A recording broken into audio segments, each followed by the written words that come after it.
So that's like my philosophy on it. So when I do like basically make I do like the idea of random encounters, like inspiring some like let the dice decide sort of D&D-ness to it. So I like to what I do is I'll make like my own like handful of encounters. And what I end up doing is like I will roll when I'm doing a random encounter. I'll usually I will roll and I'll also have the players roll. And those rolls, mine and yours, will influence not only like which random, which scenario might pop up, but will influence if that is going to have a more like positive or negative like um, flair or like hook.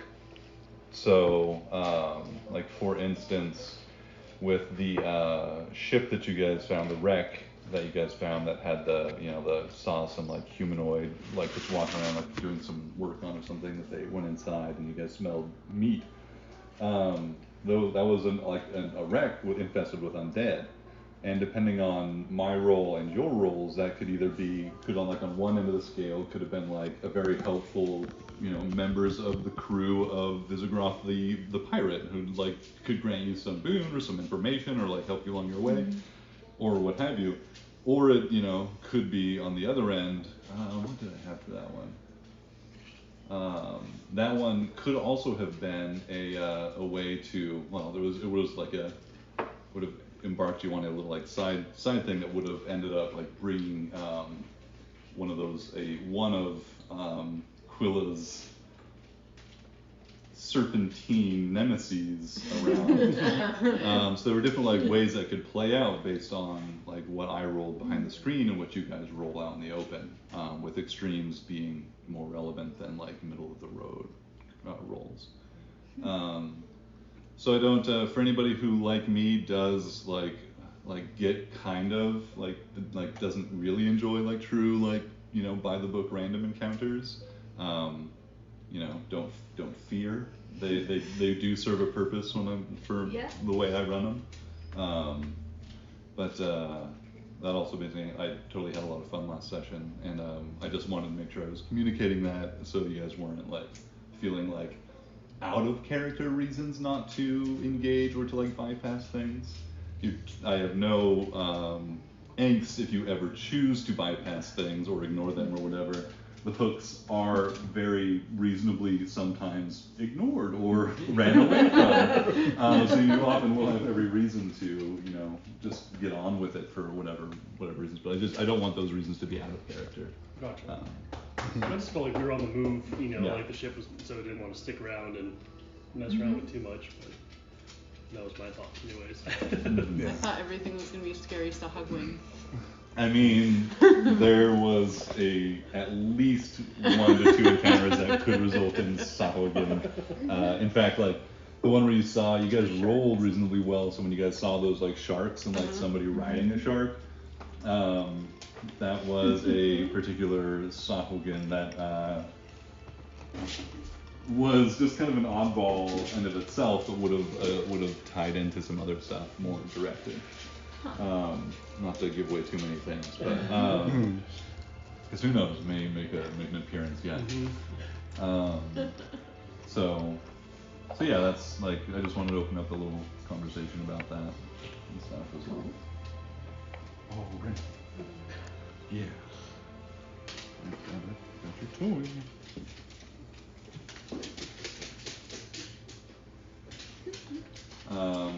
Earlier when you guys were like doing the recap, Remy like the entire time was deeply smelling my feet.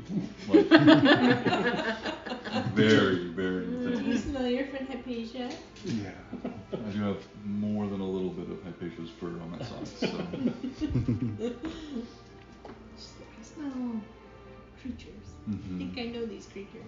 Maybe. I remember this place. I remember when Hypatia was biting my scruff incessantly. And then she bit Hypatia and made her bleed all Good. over. Hypatia With her needs one sharp of little that. baby teeth. Yeah, those were just razor sharp. Oh gosh, they were so sharp. They were playing and like like all of a sudden realized like my fish has all these little red dots all over her body. Oh, that's blood. Don't worry, it's not like a fish that can feel any pain. I know. Yeah, I don't think It's I've just ever like, really oh, felt someone's finally anything, playing so. with me, right? Yeah. We will both bleed. Yeah. Okay, Remy. I can't play with you anymore. Run. Go away. Okay. Yeah. Come on. Yeah. I like the cave. You can lay down. Okay. Nardo's love just when I put their bed or something underneath the table and everybody's hanging out. It's like their favorite thing. That's true. We could try that. I can smell all the feet. You want your bed? Will you be able to relax? You can also go upstairs with Brian if you're. Yeah, I think that was a pretty good recap. You guys are still with some of you were in the little tube of bell attached to the angler. You all have, thanks to Gray, 24 hours of water breathing. It's nice to be level 15. Yes. Have a druid in your party. Yeah. So you can breathe underwater, but keep in mind if you don't have a swim speed, those of you who can't like transform into various sea life, are going to be moving through water at half speed because it is difficult terrain. Various weapons and things have some penalties and things, so if you do end up underwater, keep that in mind as well. Magic works as expected because it's magic.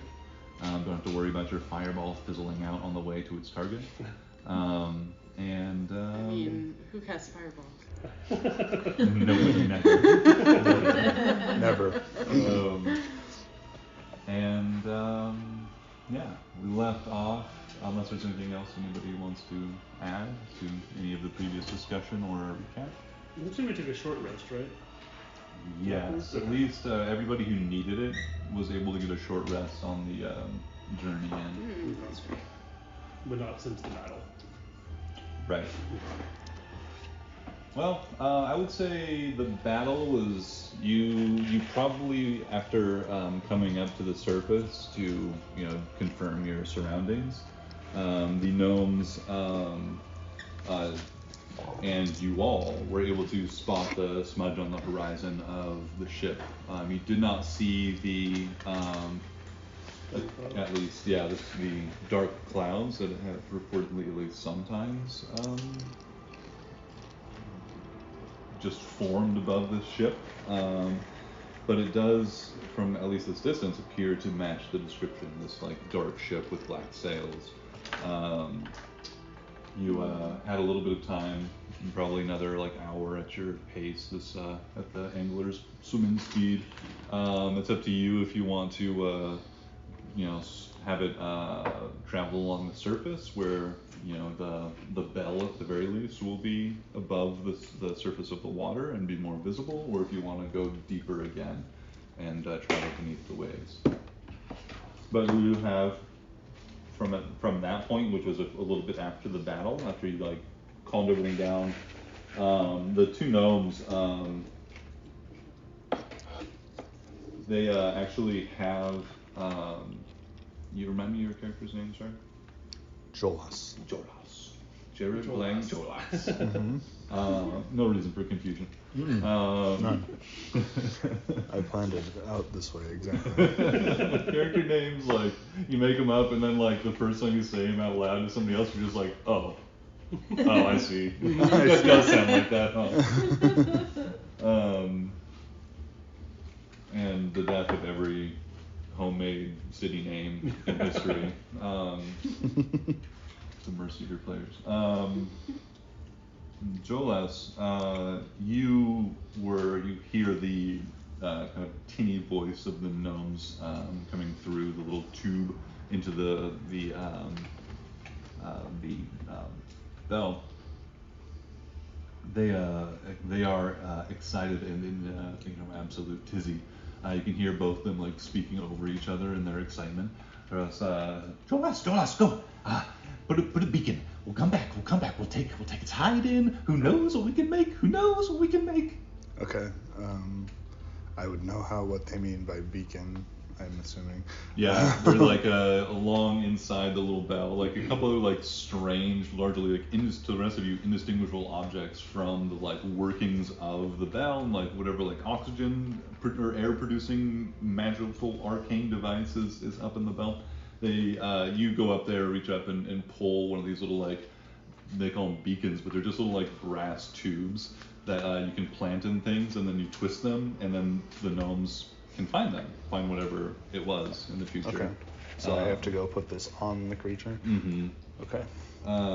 While you do that, I would also while I'm down there, I would retrieve my javelin and what's left of my rope. Excellent. I say we get cut. Sure. If we can retrieve it on the way back with you all, you can aid us. You definitely get a cut. Great help. Great help. You know, Jolas, that it was the slaying of some sea creature. You've heard the story from the gnomes numerous times, where before they had their angler and the ship in its current state, in its working order, they actually just did the diving bell, and like other ships would take their diving bell out and they would go down, and you know that was when they found you and got you hired on early on. So you would like help them, and they would do like retrieval work, but it was always their dream to make their own ship. They were able to, after their bell was swallowed by a sea monster, and they deployed its defense mechanism, which electrified the creature to death from the inside out, were able to help retrieve its corpse, and their take was the creature's hide, which became instrumental in the creation of the angler, providing like this like watertight, flexible layer that they were able to create, which they attach all the brass plates and things to. So they're very excited. Like this is like potentially another ship that they could make, or another vessel, or an upgrade, or expand. Like you know what a big deal this is to them, like potentially. So I know this, and yeah, I keep that information to myself. But I'm becoming torn, following around the Tidebringer. What I know I'm supposed to do and what I want to do.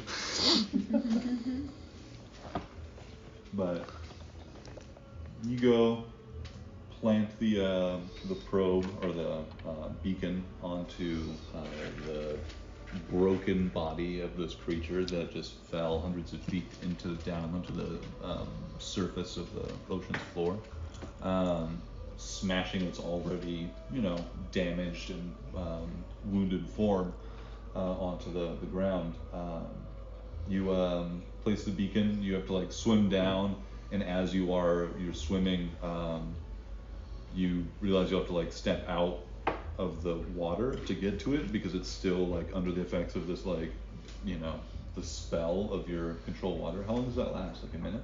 An hour? It's forever. Forever. There's just a gap. It is 10 minutes. Oceanic pothole. Yeah, so if you want to keep it up, it's more than enough time for you to like step out and just like walk up to the creature's thing, or you can drop the spell, whatever you guys want. I think I'd follow him out and look at some of the sea creatures and stuff. Look for sea bugs. Yeah. Big river bugs. Yeah, you absolutely find a like veritable smorgasbord of big river bugs on the many of them are like broken and dead or dying, but many more like survived the whatever fall they had, and instead are just now like scuttling away, or like whatever motive or ambulatory ability they have outside of the water, they're trying with all their hearts to get back to the water if they're able to even sense where that is. So you have, pick the feast. It's a couple seahorses, a couple crabs. Yeah, literally like anything you can imagine being in a like coastal, like within say 50 miles of that's like a lot of, anything pretty much you can find that you want. All sorts of crustaceans and anything really, including also fish and a couple bigger things, even probably a shark in that large amount of space. You step out of the water, place the beacon, and have plenty of time to take care of that. You look at this creature, and I would like you to make a perception check as you approach it. That's a 23. You see that not its blood per se, but there's some other fluid that's leaking out of its corpse. Something more oily, and you're not sure if it's acidic, but when it's coming into contact with like some of the very same big river bugs that Gray is trying to collect, it is like they're beginning to like smoke and singe and like corrode and like just beginning to almost like melt into this like viscous like oily substance that's this rusty orangey like dried blood sort of color. I'm gonna touch one of my daggers to it, see what it does. Let me double check. I'll get back to you on that exact detail. If this dagger is clean, it doesn't begin smoking, at least immediately. But it definitely sticks to it, like at least leaves a thick film as like some of it just drips away. If your dagger is made of iron or some similar substance, like just normal iron or steel dagger, it does not burn that away. Okay. So, I'm gonna try to collect some of it on my, thinking I recognize venom when I see it. I'm going to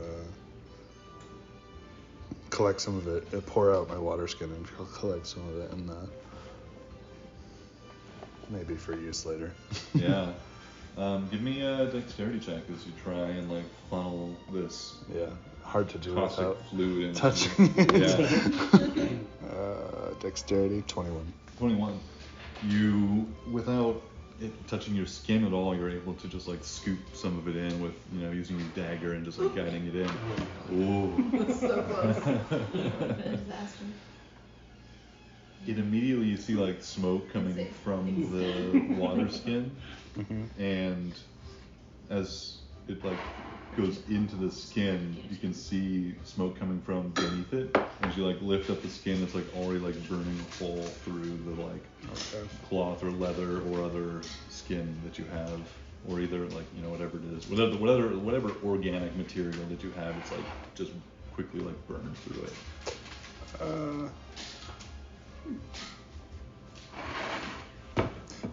I'm going to leave it alone. You do have a health potion. Do And the bell has a few potions of water breathing. Glass. Or metal. Like in that case, in the bell's case, probably a metal flask.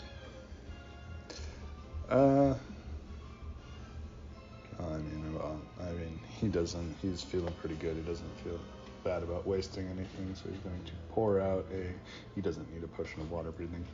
So he's going to pour one of those out and collect some of this. All right. You guys see him pour out the, do you pour it out in the bell or do you take it down?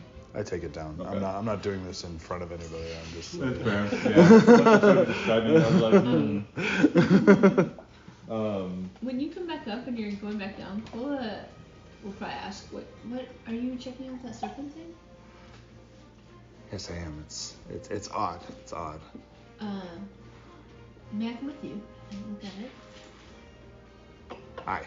If that's go it. back down and I'm kind of investigate it a little bit since it seems to have some strange connections. Yeah, absolutely. You both make it back down there, and you dump out the potion of water breathing that like you begin to pour it out. And it's like this like kind of like thick like kind of viscous like water, but as soon as it like hits air, it just begins to evaporate, and like none of it hits the ground. It just like turns into like to steam or mist or something. But you do have a empty brass flask.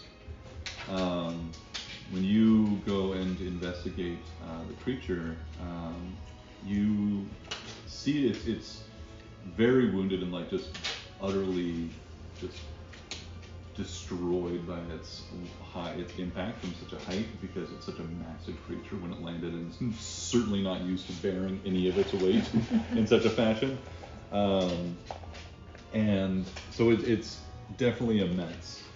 But you see that it has a long, like serpentine body, or in some places more like eel-like. It seems misshapen. It's hard to tell exactly what's the result of its near obliteration and what's the result of maybe it's just like unnatural or strange appearance.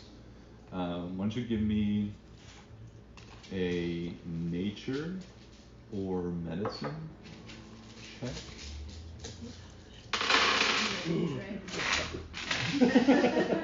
Don't let your dice on my dice. Okay. You can once again give me a dexterity check, this time with advantage since you're a little bit more practiced at dealing with this material. Natural 20. Easy. Yeah, you line it up like you're doing some coke, and you just like end up scooping it into this tube instead of your nose. I know I've collected many samples. Yeah, I have to. Absolutely. The gnomes are always like looking for strange and exotic things too, because as they say, innovation doesn't know what it doesn't know. And you got a what? 19. 19. Now, which did you choose to roll? That was a medicine check. Medicine check. So it is definitely this like destroyed, misshapen carcass. But you can tell, like you're able to like kind of picture start putting back together, like knit its wounds together in your mind as if you're like casting heal, one of your magically infused abilities to knit wounds together, and you're just like seeing this thing come together, and it's still like no natural beast that you've seen or even heard of. At least no like normal animal. You can see that it does have these long sections of it that are more rounded and more like snake-like. Then you have these like sections that are like more like become more lengthened, like it's like an eel's body. And it's just like this strange, like with form mixing into form, where like there's like fleshy skin and then like hardened scales in patches. You can see even more strangely that in addition to scales and like fins jutting out in different asymmetrical places, some with like large spines and deadly like looking little like hooked claws almost.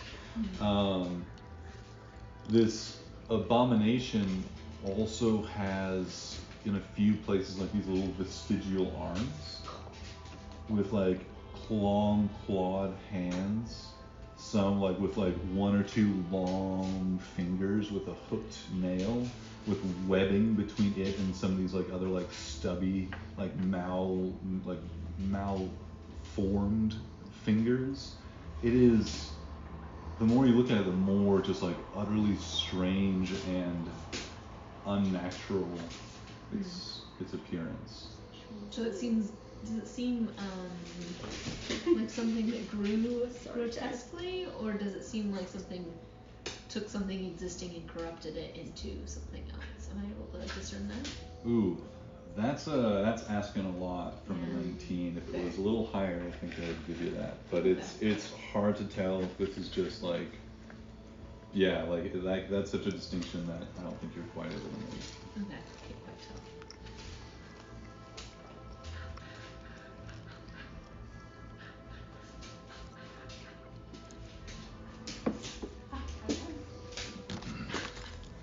get your corrosive poison venom stuff into a flask, and you plant the beacon in a spot on the flesh of the carcass that you think will, you like bury it deep. You know how to make sure it's not going to come out or float away or get separated when inevitably scavengers come investigating.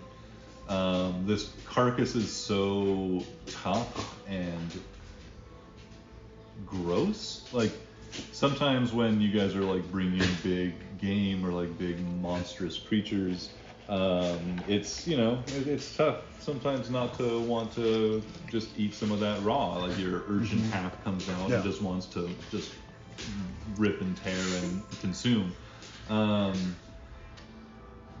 This is off-putting. You think that it might be a little while before anything is desperate or has a particular enough taste to come and eat this thing. But besides that, you bury the beacon in the flesh, nestle it in like right behind what is some like strange, like it looks. You've probably come across in your time. Actually, give me a history check.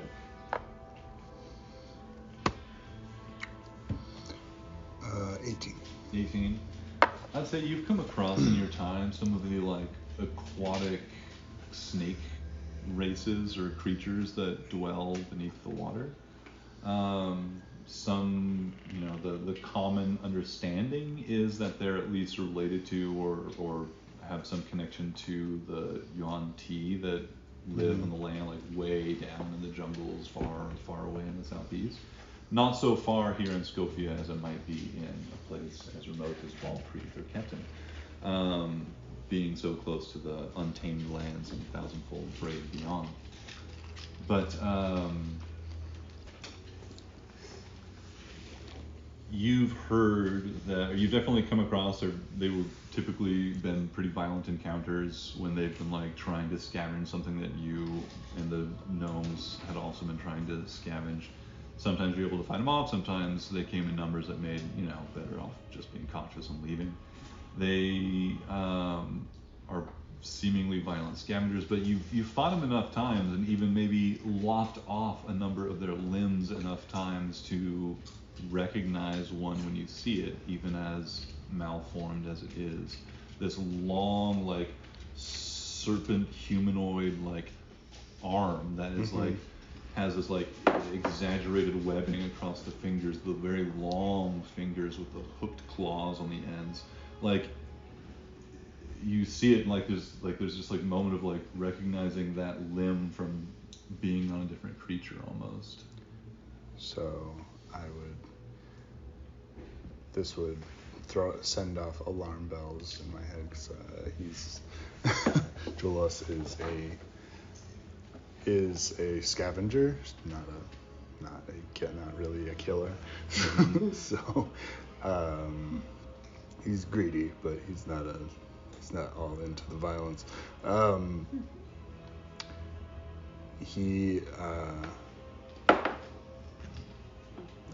I assume my employers would know about these encounters as well, because undoubtedly they come in service of them.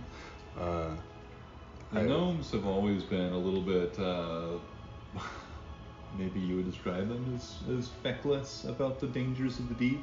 Every time, like, they've had numerous near-death experiences and have somehow managed to come out of it unscathed or nearly each time. They develop different defenses, and their like ship gets armor or like the new like electrostatic charge that it can emit and stuff. Like, they definitely develop defenses and strategies to avoid the dangers, but you've never heard them like particularly worried at any time. Even though like, oh yeah, the Yuan Ti, like there's these like crazy snakes. Oh, they'll kill you. They like to eat you. They'll boil you up even underwater. Is that what they're known as down here? Is the Yuan Ti? They're not really known for talking, or if there is a difference, they haven't communicated that clearly to the rest of society. Okay. They've been pretty, isolated, and encounters either end in one party fleeing the other or violence. Like, that's typically just about it. I'm going to relay what I know about this to my companions, just because I want them to know what they're dealing with. It's like, they're very bad. They're very bad. We don't want to run across more of them. But I'm gonna let you guys know that this looks to be like a mutated version of a Yuan Ti. But you also see parts of its flesh that don't look like a Yuan Ti, like that have more like more like eel-like. Well, even the aquatic Yuan Ti still have like very like serpentine features, and this creature definitely has this like these like other influences of like you can even see now that you're like looking at it and spent some more time. We're coming up probably on the 10-minute mark as they spent some time investigating this carcass. So you need to be thinking, is Greg going to be aware and or willing to let them know before the water comes crashing down on them? But you begin to like notice. Give me another nature check. You notice some other portions of its flesh that are hard to describe. Rolling real well today. Nat 20. Nat 20. You see that there is like this like not even a full like long section. It seems like actually you would see some of these like portions that are underneath some of the like more like scaled or like leathery armor of the outer layer of the creature.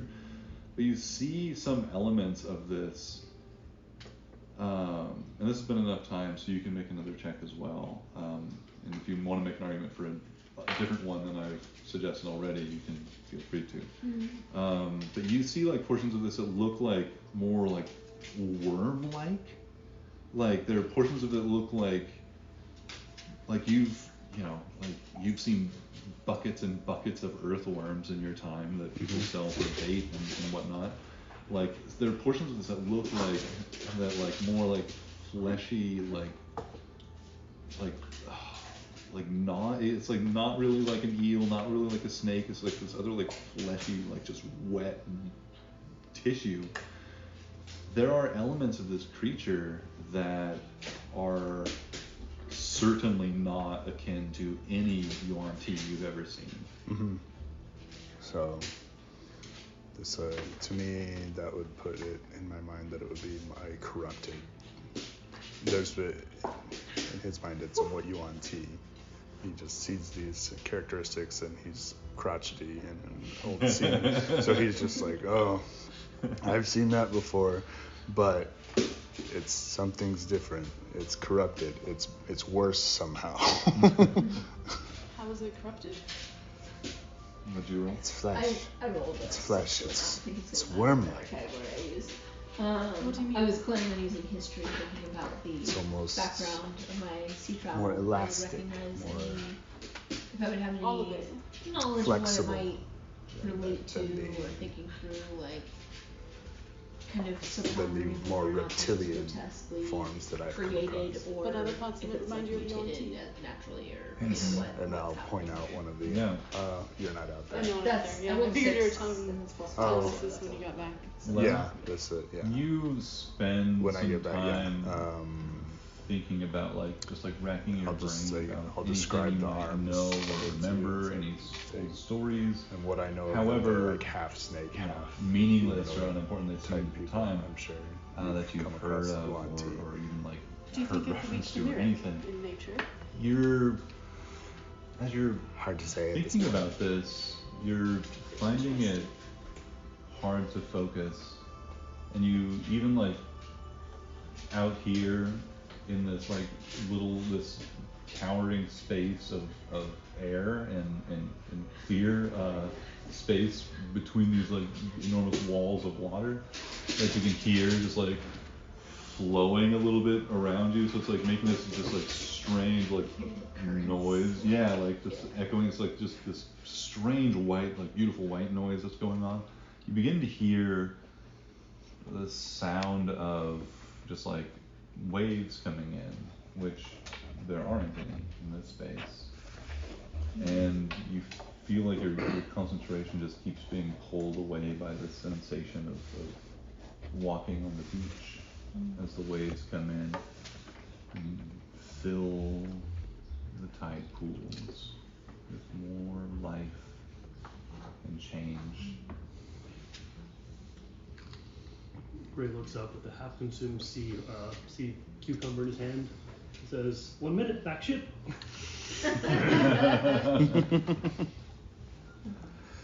So you all are informed that you have a 1 minute warning until the water comes collapsing in again. On the way back into the water, I'll look around to see if I see any telltale signs from previous encounters that I've had with Yuan Ti, the underwater type. Previous encounters, what do you mean? Like, do I see any like signs of any that this thing was accompanied by others? Because like usually they don't just attack one at a time. This is not like a Yuan Ti is like a normal, normal size or medium to large creature. Yeah. There's some like larger versions of them, but like this is an enormous sea serpent, like no Yuan Ti you've seen. Like this is like, I mean, it's never spent a single moment, fully outstretched, but fully outstretched, it's like probably over 100 feet long easily, but it's hard to tell with its destroyed body. It is just like just long, very big, but has, like I said, just some of these asymmetrical, like just differently shaped and differently spined and fins coming out in different portions of its body, as well as a number of most of them seem to have been maybe destroyed. It's hard to make sense, like I said, of this destroyed corpse, but there are also these like other limbs of these like what look like, some of them at least, that you can identify as like very like either Yuan Ti limbs or they're very much identical to them, like arms and a few even like thickly muscled scaled legs with again like long elongated toes, just like the fingers with like more hooked claws and webbing between them. You can see like when they splay out, they're like, I mean, they're just like having flippers on your feet. Okay. But you see, like there are like signs of Yuan Ti, just general like sea snakes and serpents, eels, worms, like other like, it's just like this utter abomination and amalgamation of these things. Okay. Hodgepodge among the Hodgepodge. creatures. Okay. Like you, I think you guys both, between your roles, like you can see like there are sections of it that have gills, and there are also like sections, like especially those like worm-like sections that like exist in sea creatures that don't breathe. They just don't have lungs or gills or anything. So like it's just like an amalgamation of all these different things that compose a similar type. With your like natural 20, one of the things that you just notice is just like how many different like but similar things seem to be a part of this whole, but they're like all like snake-like, serpentine, worm-like entities. Before the water washes back over us, Aquila wants to like go up and pry off one of the scales in a section where there's like scales, and try to just like take a little piece with her, assuming it doesn't make her feel super weird once she possesses it. Yeah, I think at least try it. there is a moment where you go up and just like have to like cut into a bit the scale, and while you're doing this, like it's like something you've done before, like you know how to like deal with animals and stuff. It's a weird giant monstrosity, but there's some similarities. So you're kind of doing this like with your like just this like muscle memory, but your mind is still being pulled by this like just sensation. You can feel fine, warm, wet sand between your toes, and the roughness, but it's soft enough that it's kind of an enjoyable roughness on your feet. Like look down to see if it matches what I'm standing on.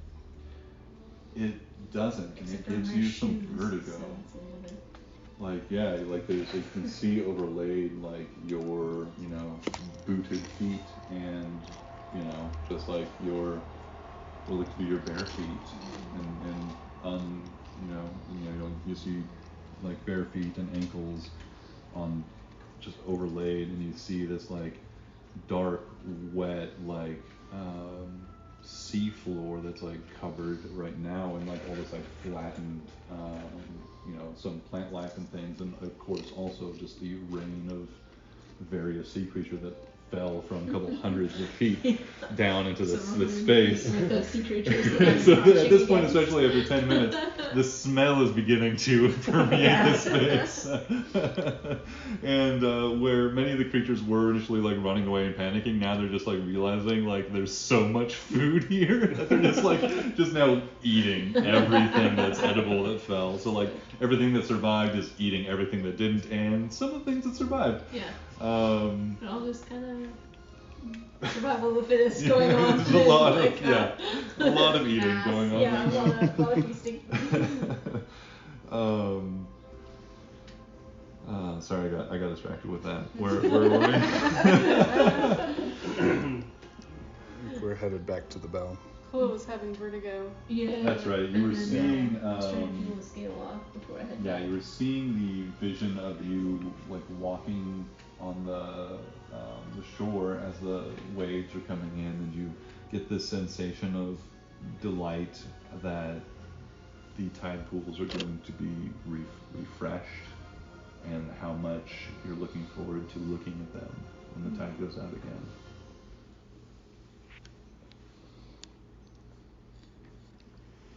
You remember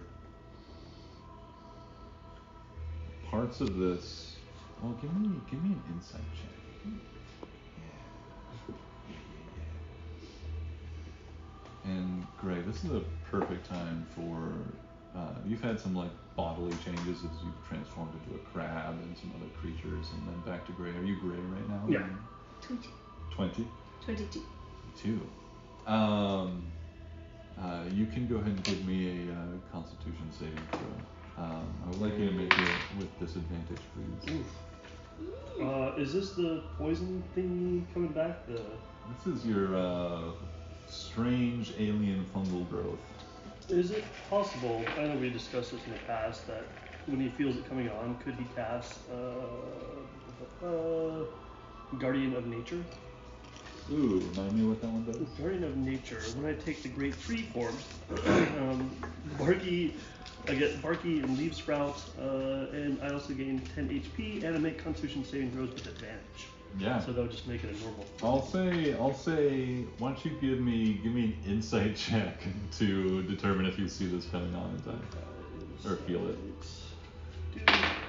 That's gonna be a 5. A 5. Not feel it. Not feeling it. Disadvantage. Oh Jesus. That's gonna be a 7. You underneath your armor and clothes, whatever clothes Gray wears. I mean, who knows? He probably goes commando. He's got some leather. But you feel underneath the armor the itch, and like you just itching it over the armor. It's just not. It's on your birthmark. It's in that spot where like they have the thing, and you talk to some of it. It was weird, but it's itchy again. Okay. You got a 22 on your insight check. You feel this is one part your memory, like one of the first times you got to see the ocean and walk on the shore and explore when you were pretty young. But it's also strange. That was such a good insight check. I'll say, as you're looking at this and you're just seeing the overlay, and you should make an Arcana check, because the spell's going to be coming to a close real soon, and Quilla's in a daze down here, and who knows if she has 10 seconds or 20? Quilla's trying to grab this real fast before the water comes crashing down and jump back in the water, but she's distracted. Yeah. Roll a 5 for a 3. All right. Yeah. You're like, yeah. I mean, you told them they have a minute. Great. You're done. Who knows how long a minute is? It's sometimes. Too focused on aggressively poking a jellyfish right now. Yeah. Quilla, you are able to distinguish pretty well like what elements of this are your memory, but it's weird because like you're seeing what's your reality right now, but you're also seeing it overlaid with your like what appears to be like your bare feet and legs like walking along the sand as the tide's coming in, and you like get these like sensations of feeling, but you're like parts of it don't feel like yours, and you're able to like quickly like examine the parts and like to start separating out like this was that time like when I first went down to what was the first time you saw the ocean? At the mouth of the river below. Bazan? Yeah, below actually below below Bazan. Excellent. But you remember, like, you can remember these, like, elements where you're, like, walking on the beach and you can feel the tide coming in and, like, the waves washing over your legs. And you can, like, you remember distinctly, like, looking back and seeing the, like, towering sort of, like, maybe, like, Greek classical-inspired architecture of, like, the buildings and walls of Bazan. And those are distinctly your memories, but you also remember like walking along the beach, and you get this like intense satisfaction and like this dog. Very adorable. Tell her to go lay down I because know. she does not stop. I know, but she Ever. looks at me with those eyes. I know. She doesn't shut off. She'll sleep tomorrow. But you remember, like, you get to disentangle these other feelings of like intense like satisfaction of the tide, of just thinking about the tide coming in, like refilling the tide pools and getting to look at them refreshed and what new things you might learn. And this is not your memory. I think you've had enough experiences by this point to probably like pretty quickly identify these as like memories of your patron. Yeah. And you look with your big ol' insight, you look back like following those memories, those foreign or other memories, or like where they're leading, and you look back instead of like seeing like the city of Bazan's walls and things kind of dissolve as you look around this other direction back out to the water. And out here you see the great void, miles across, of the Maw.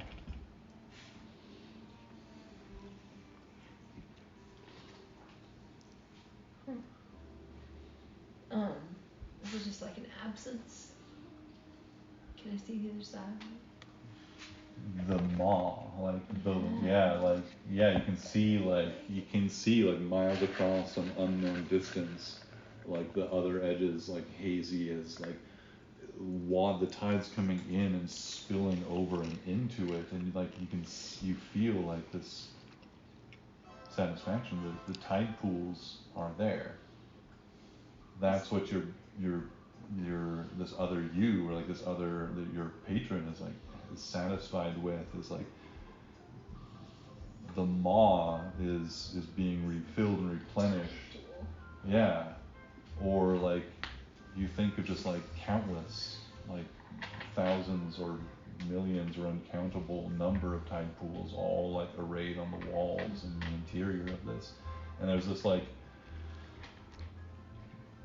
pulling sensation, this gravity it has for you. Give me a wisdom saving throw. Like wiggle my toes inside my boots as if they were in the sand. Mm-hmm. You feel them dig into the sand. What's my wisdom saves? Oh, the 7 is good. 21. 21. You remember, you just have this this memory, this alarm in the back of your mind. You just like have this vision of the maw like being at the bottom of it and the walls like collapsing in on you, and there's a moment you blink and you look up and you see like the very tops of the control water ravine that Gray has made start to tremble and waver and then collapse, and you like, with that save, you come to your senses in time to get away from this like violent collapse of water. You just in dive on into itself. the water next to me and Yeah, and start swimming Yeah. furiously Yeah. through it. You get far enough away that like it pulls and swirls you around a bit, but it's like not enough to do any real damage to you. As I come to my senses, I'm gonna make my way back to the bell. Probably. Well, I didn't get a scale, did I? Yeah, I would say that like you actually give me you cut it, and you remember like as you were like swimming panicked away from as you came back to your senses. You can give me, what do you think, dexterity check or a strength check, either one. Dexterity would be my preference.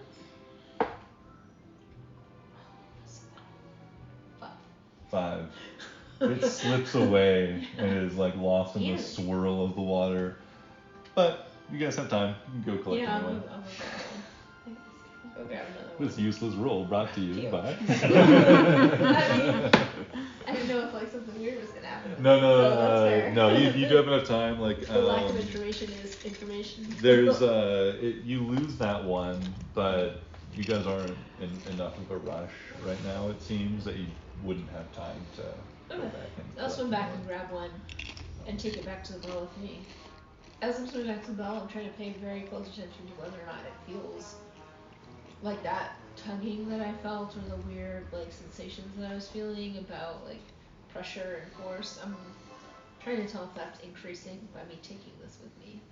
Yeah, you think that now that this once this creature's been destroyed, like there was a little bit of like, you don't know if it was just placebo effect of some kind, but like or some inverse where you felt worse when you drew near its corpse for a moment, but it seems to be gone or leveled out, so you don't feel worse for the wear having taken it. Yeah, take it with me. Tuck it away. I think Gray makes it back to the bell and is excitedly showing Zira all the things. What bug? What bug? What bug? You know, emptying his pockets like shrimp and ice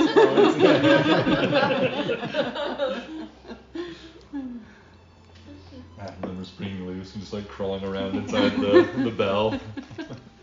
How are you going to keep them alive, Gray? in water. And he like holds it outside the bell, squid outside for a little bit and brings it back in. Like maybe if you got little jars and filled it with water and put them in there. Yeah, Greg grabs one of the water breathing bottles and just empties it out in the middle of the bell and starts like shoving them in there and grabs some water. I mean, okay.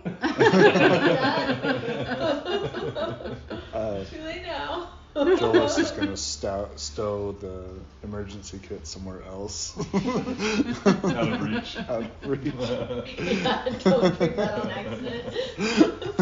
Do not drink. There's a moment where when the water breathing potion is poured out inside the bell, everybody who's in there and already affected by water breathing is like, there's this moment where you like breathe in this like lighter than air, and you're like, your lungs are telling you you're not actually breathing in any air, and like you start hyperventilating, or maybe some of you don't. It's up to you.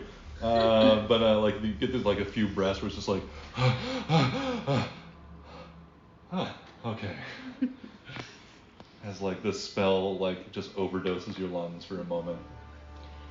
Cole definitely like secures a rope around her when she sits back in the bell. It's just like, things are a little weird out there. I don't totally trust that. I don't know. Got some like vertigo. Weird how? It was like I was seeing two things at once. What else were you seeing? It was like I was walking on the beach when really, like I was watching on the beach with my, like on dry sand, with my toes in the sand, but really I was stepping on crabs and seaweed and stuff in my boots at the bottom of the ocean. It was I could hear the tide pools filling. And then I thought for just a second that the gap that Gray made was the maw, and that it was, as it was filling in, that it was like the tide pools filling on the edges of the maw. So I think it has something to do with memories of my patron, but I don't know. That's interesting. I don't know what it means. And seeing that and also seeing reality at the same time, I think that's confusing. Do you think you'll be okay when we get closer to the mall? I don't really know. I mean, try to keep my wits about me, I suppose. I suppose that's all you can do, I right? think my patrons had my best interest in mind so far, but they haven't really asked much of me, so I assume that I'm not just a total pawn to be wasted. I mean, I think with the Fae, it's the best not to assume. That may be.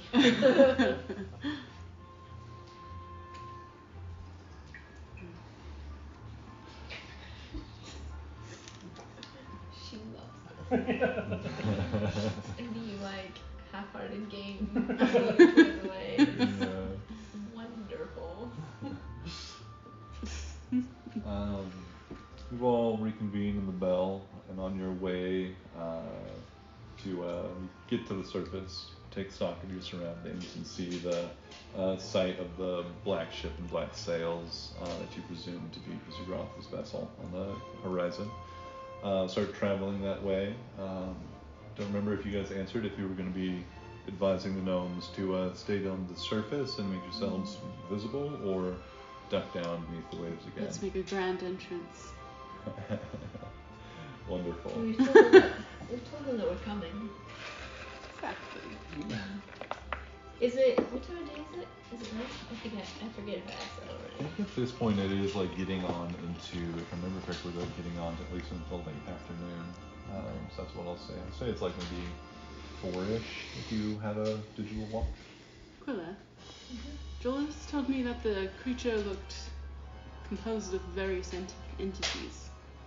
Did it seem that way to you? Like I couldn't. chimeric almost.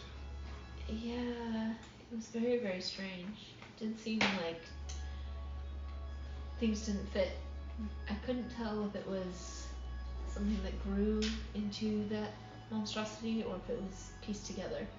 But it didn't seem natural, and I got a sense of corruption from it. It reminded me of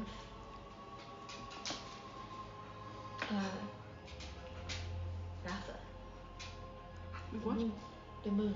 Oh, right. The moon. And The Wanderer. yeah. Gray, how old are you? I think it's 40s. Is that right? Or 80s? Sorry to interrupt. I didn't mean to. Please go on. It was all very strange. It smelled wrong.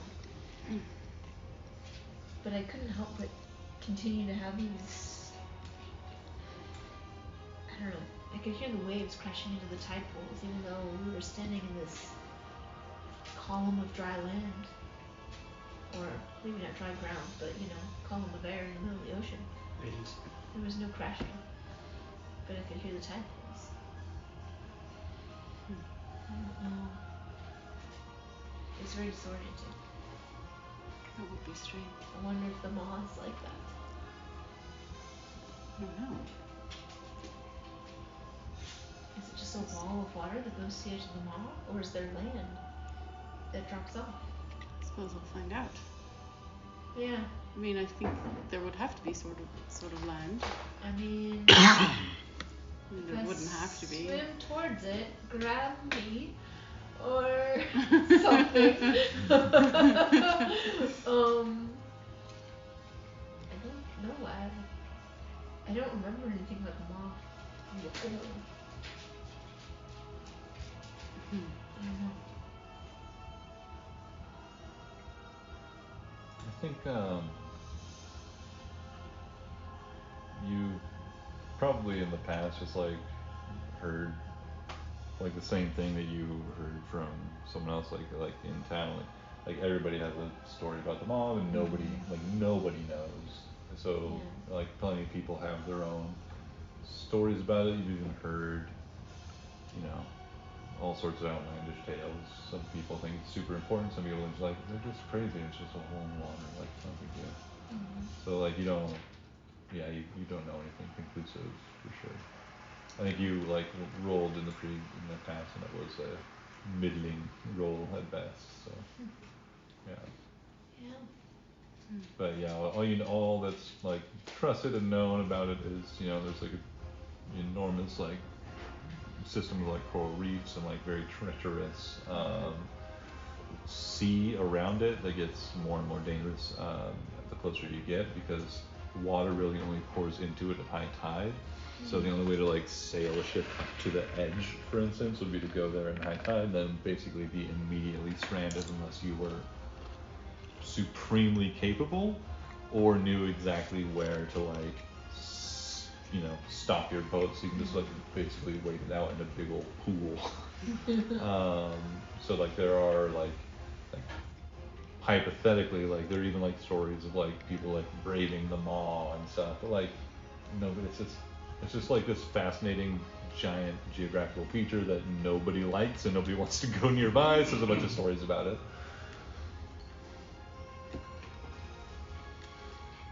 Yeah.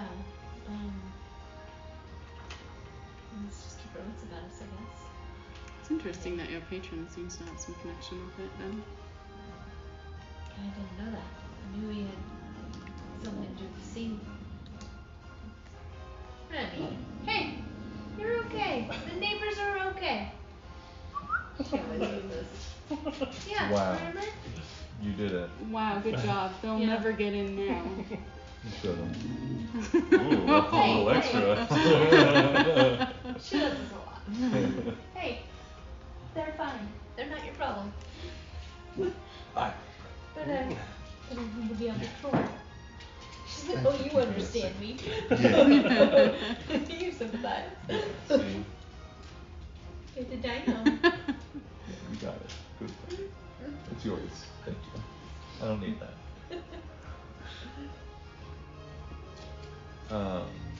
Gray, you hear them talking about the maw, them talking about the moon. Like you've been around for a while. You've been looking up at the sky most of that time. There's only one moon.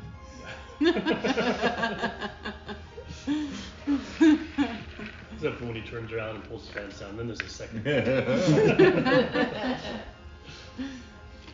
not it, Graham.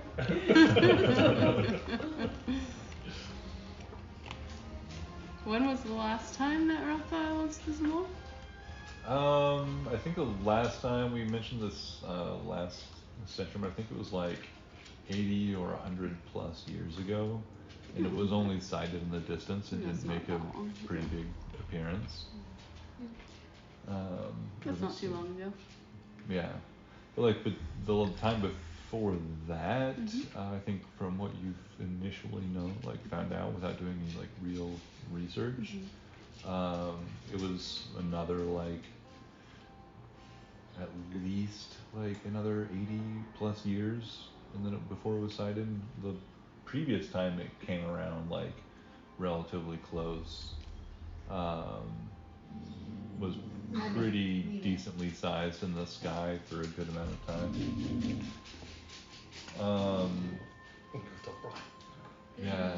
Have either of you had any like additional insight yet into like you've learned about that it comes around only like pretty rare and abnormal intervals, unpredictable ones at the very least, historically it seems, and that sometimes it's like really small and distant, and then sometimes it basically it comes in really close and becomes quite large in the sky. But I can't recall right now if I've given you any specific information about its size, like in comparison to Luna. Only that it has the color of the creature's blood and bile. Mm-hmm. Can barely be visible, possibly a harbinger of change.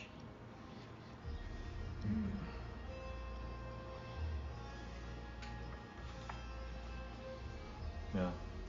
I think, yeah, like there's not a lot known about it. It comes around seldomly enough, and when it does, like at least in the last times, like, of course there's some people that like claim like, oh, it was probably Ratha coming that caused this like little regional war that was so important for some people, blah blah blah blah. I But mean, people talk and make, clearly the rise of the Gwengold Imperium coincided with the advent of Ratha in the sky. It's Yeah, I never been think- closer.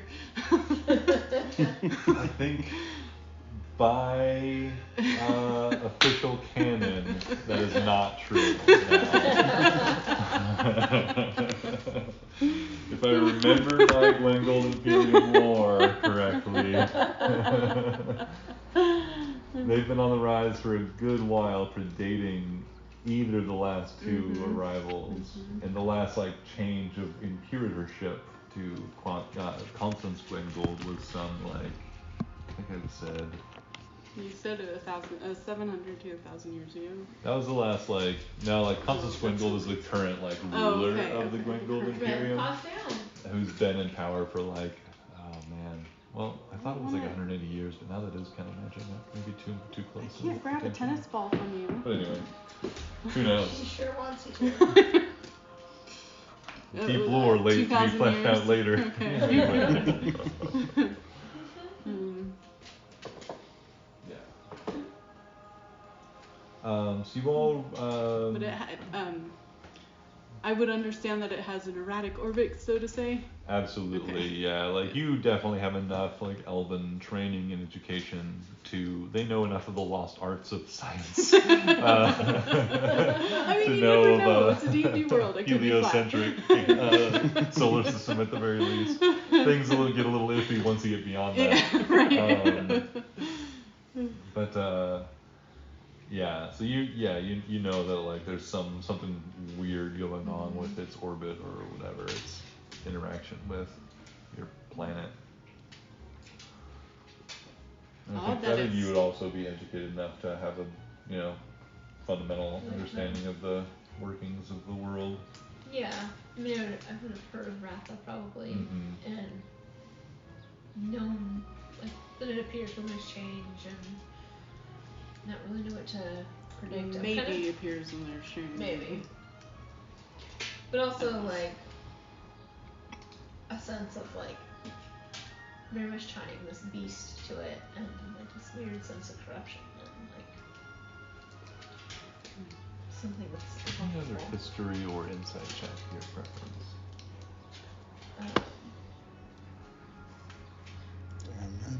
Do I? 23. 23, and that's which? History. History.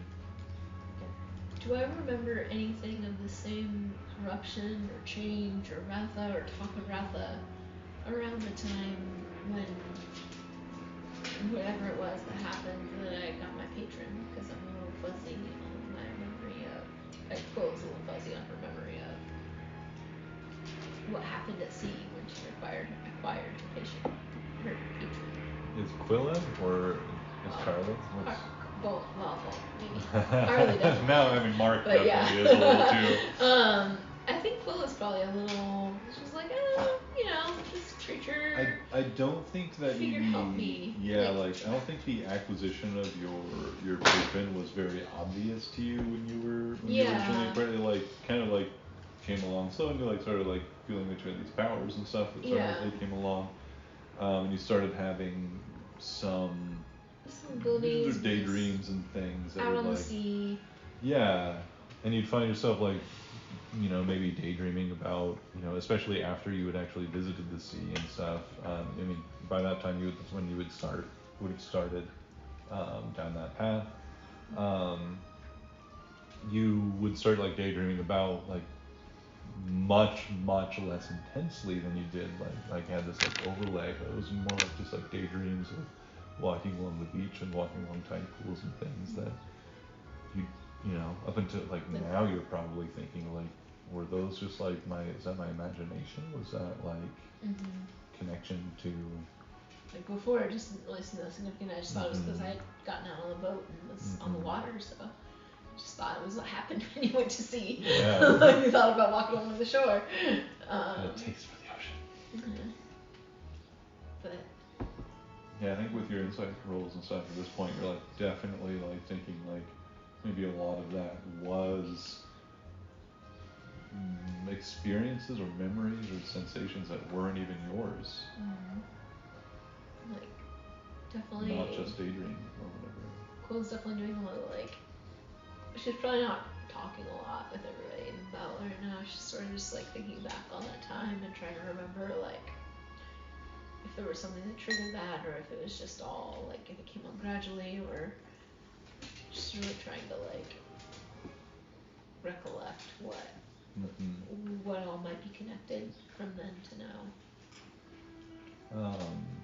Yeah, you probably don't notice Gray itching at his spot on his, like trying to get at his itch, probably at this point in his armor.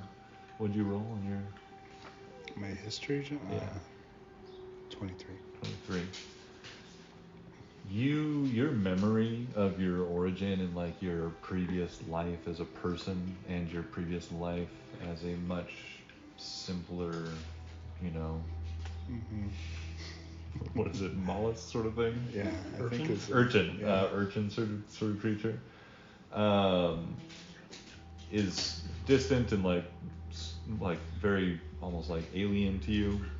You do remember as you were fused and when you became what you were or what you are now, you had a time or a barely memorable like walk with a figure that you're now like, as Quill has mentioned to Nazira, some of these things about this like sea foam like gray or like green hair and this person, like you remember walking among tide pools with a person matching that description, like vaguely in like the, you know, edges of your vision.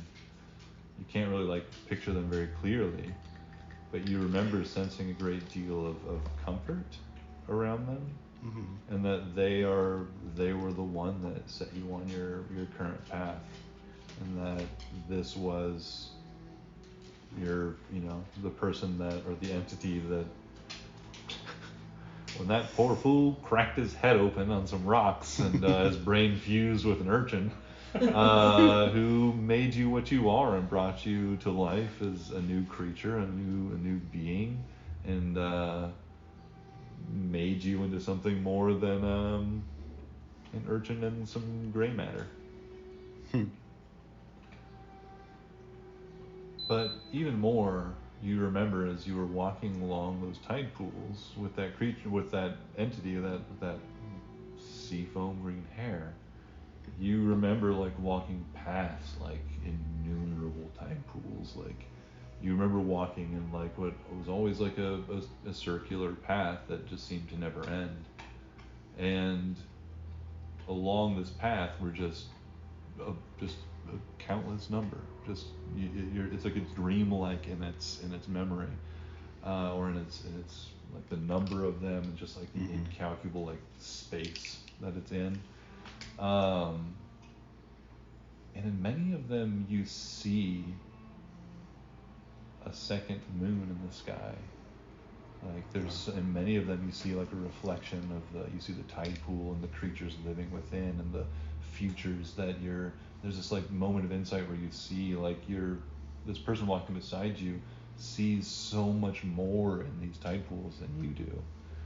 But even more, you get glimpses, and in those glimpses you see whole worlds, but in many of them you just see just like a flash, and you see in the reflection of the water the moon and its normal kind of yellowy white face, and a second one, sometimes smaller, sometimes immense.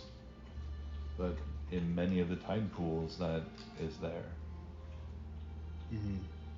Just so many of your like nascent memories are triggered by the conversation that your patron's champion is having right now. It's like, I've seen that before. You've seen the figure with the green hair. I have. I walked with her.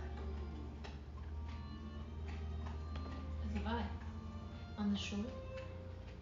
Yes, amongst tide pools. Yeah, I can hear the tide pools filling with water. And there are 2 moons above them. Ratha. Do I remember that when I think back on my memories? Once he mentions it?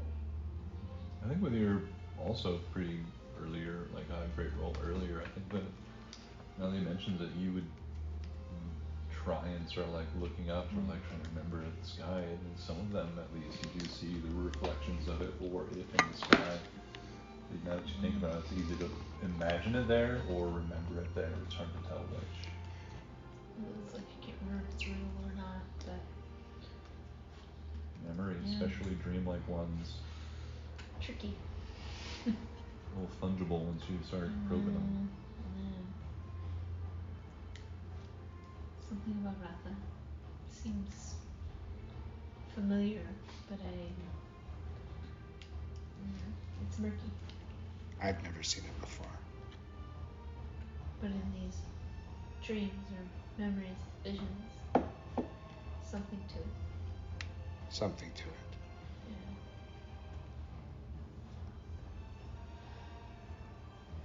Clearly, I am meant to help you in some way. Yeah. Perhaps we're both meant to help our patron. Could be all for their benefit. Perhaps it's to ours as well. Or could be. Mr. Gray is no longer playing with the sea bugs and is laying on the ground, just like doing the dog roll.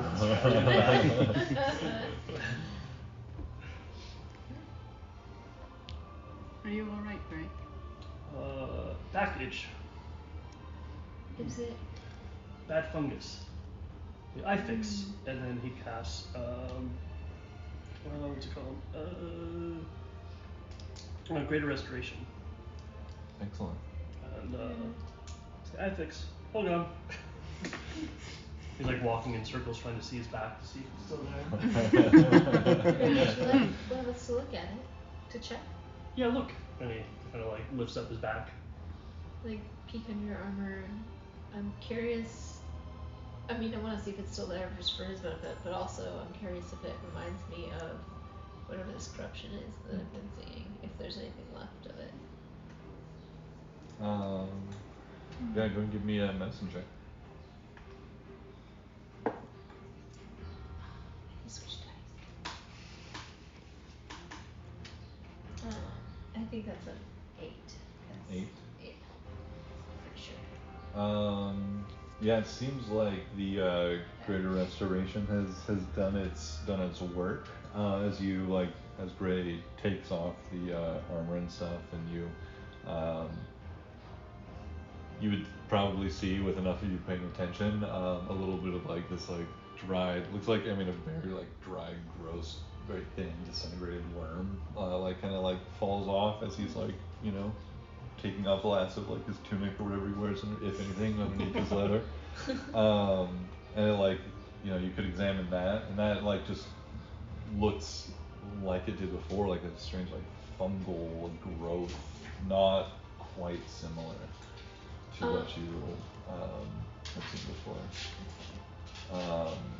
This is super weird, but I'm gonna like try to like pull out a piece of paper or something and like catch it and hold it up. Greg definitely tried to take the paper from your hands. Wait, Greg, we're gonna save this for later, okay? To see if we can figure out what's going on with it. I want paper. Well, we need the paper to contain it for now. Later, my paper. No. And I'll like pull out another sheet of paper and hand it to you. Like You have this grabs one. it. I'll keep this one, okay? Fair. Okay. Easy peasy. He's showing off his new paper to his new Big River Bugs. Many of them seem very excited to crawl across it.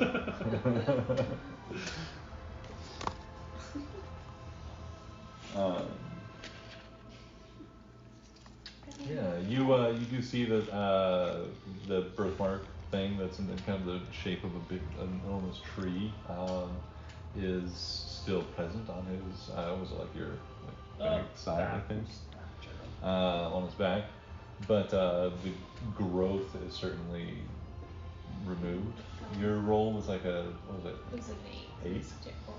You examine the spot in the birthmark where the like growth stems from, or has in the past, and you feel underneath the skin just like the beginnings of like just like a little bit of maybe like a wart or something is what it feels like. It's like a nascent just like hardness or something underneath the skin, but you don't see anything else. It looks like maybe something's still there, or maybe it's natural blemish forming, hopefully, but unlikely.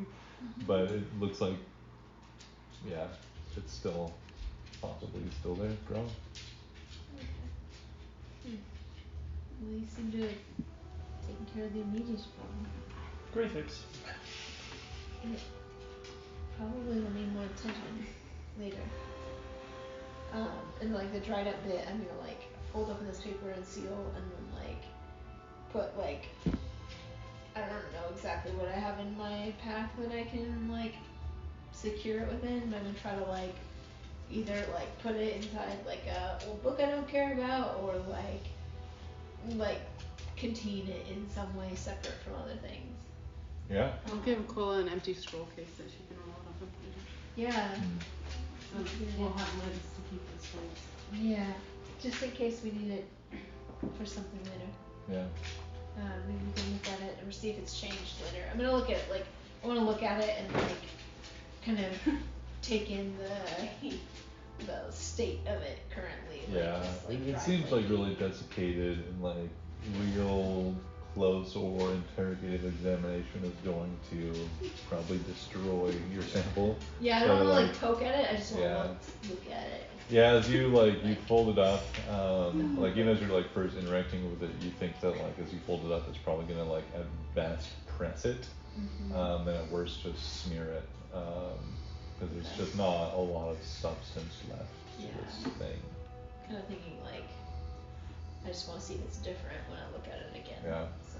Yeah, it looks, from your at least initial examination, it looks like you guys have at least on a couple occasions now performed this, or one of you or some other entity has provided a greater restoration and has seen something similar happen. So it looks like you've seen it before. How you've seen it before. Yeah. I think the only kind of treatment that can be given is to fix the problem at the source. Yeah. But will this grow by itself, or does it need gray? Plant gonna plant. Well, I think that one is dead because of the spell. Oh, Possibly. Maybe. At least in every other occasion it has been. Possibly. Yeah, that's what we've got this for. I tuck it away in the small case and don't touch it. Like rinse my hands really well in the salt water. Ray doesn't even seem concerned. Just, nature, it grows. Sometimes you get fungus. Yeah. This is not his first fungal infection. Fungus talks to you sometimes. Sometimes it's angry fungus, sometimes it's happy fungus. I could use a quick bathroom break. And if Yeah, I was you just gonna want- suggest, why don't we do like a nice 10-15 minute break to Sure. get some food Yeah. and Yeah, sounds I'm gonna good. go chill out. real quick, and then the food is ready for her to eat, so. Any other conversations you guys want to wrap up, or anything you guys want to discuss, or points of interest before you finish your journey and start your final approach to your vampire host? What's the time like right now? The tide, I believe, was beginning to the angler had to typically prefers to leave the bay at higher tides. So I think it was the tide was going out when you were leaving, but it's been a long journey. So at this point, I believe it's starting to come back in. So another 6 to 8 hours will probably be at high tide again. So that puts it at it's at 4 o'clock earlier, so it puts it 10 to 12. So it'll be late when it's high tide again. Do the gnomes know of any currents that go out deep into the sea? Do you ask this, or Yeah. you just ask this question Yeah. into the bell? Just randomly, yeah. Yeah, they definitely have been apparently listening in because as you ask this of the gnomes, was it Cobblebaub and the other one? You hear a voice pipe back through the tinny tubes, and we mapped quite a bit all the way out. We don't go much near the Maw. This is near the edge of our known territory, but we can get back out to the sea quick and easy. Well, if I wanted something to float out, to ride a current out to the deep part of the ocean, particularly the abyssal depths. You want to wait till the tide's going out away from the Maw? Okay. Thank you.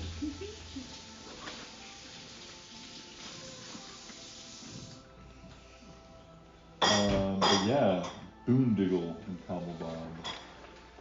I thought it was Boondoggle. Boondiggle. Boondiggle. Yeah. He diggled the boondoggle. The proud Boondiggle family. They're not boondogglers. Absolutely not. Alright. So yeah, if there's nothing else that you guys want to discuss amongst yourselves or chat about in or out of character, you guys are approaching what you believe to be the black-sailed ship of Visigroth, the vampire pirate. Among the most feared people or ships to sail the seas in this region. You've already stumbled across a plot by a old competing family trading business to have certain Dwergar destroy or otherwise avail themselves of a certain map in the possession of Visigroth.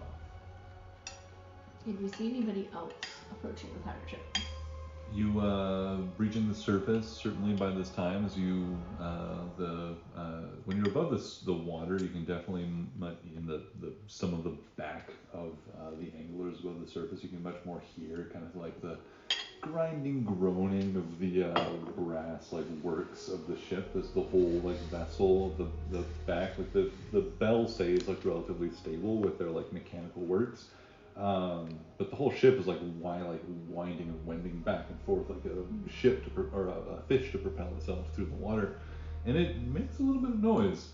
Probably enough noise now that you're thinking about it to probably audible underwater. And Yeah. I think about it too when you guys were underwater while the ship was moving. Yeah.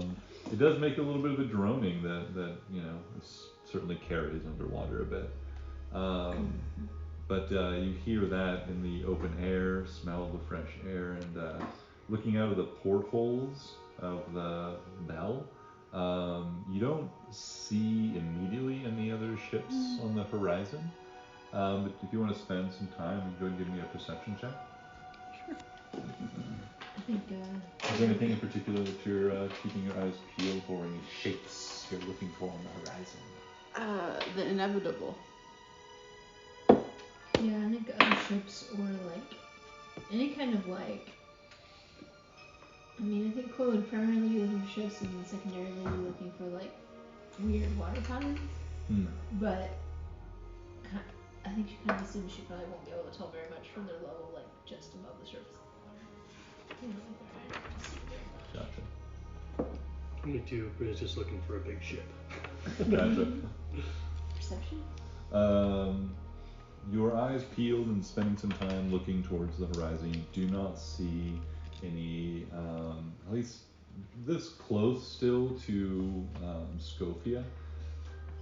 I'd say at this point in the evening, you probably see a handful of ships, no more than like 6 on the very outer edges of your horizon, of your vision, but none that match the imposing outline of the inevitable, and none that seem to be moving in your direction, at least from your, you have Jolas around to help give you some, and you've learned a little bit, probably at this point, of, naval goings on. So, but you, Jolas, can reassure the party that, like, looking around and looking at the horizon, that, like, ships that you can see, with your, like, you're like a good, like, 10, 15 feet above the water as the angler is near the surface and, like, kind of swimming along at surface, breached. So you can see a decent way out onto the horizon. It doesn't look like any of them are, like, making their way towards you. They look like, from what you can tell, just normal trading vessels or any others. Nothing looks particularly dangerous to you.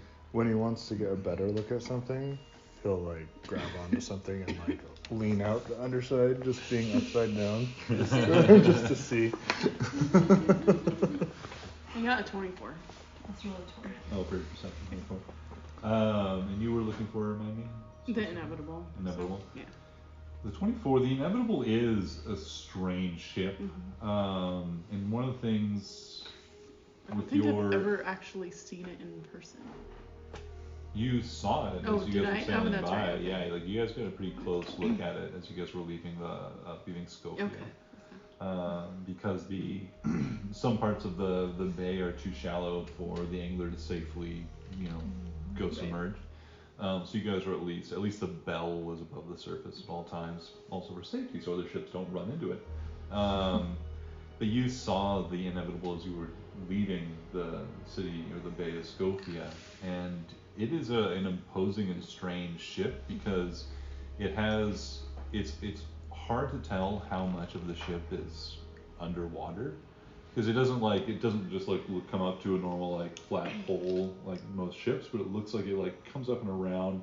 It has some shape underneath the water that you can't tell, and then it comes up, and it's at no point is there like an open deck that you can see, sailors working upon or anything. It's like an armored vessel from like the hull to there are no masts.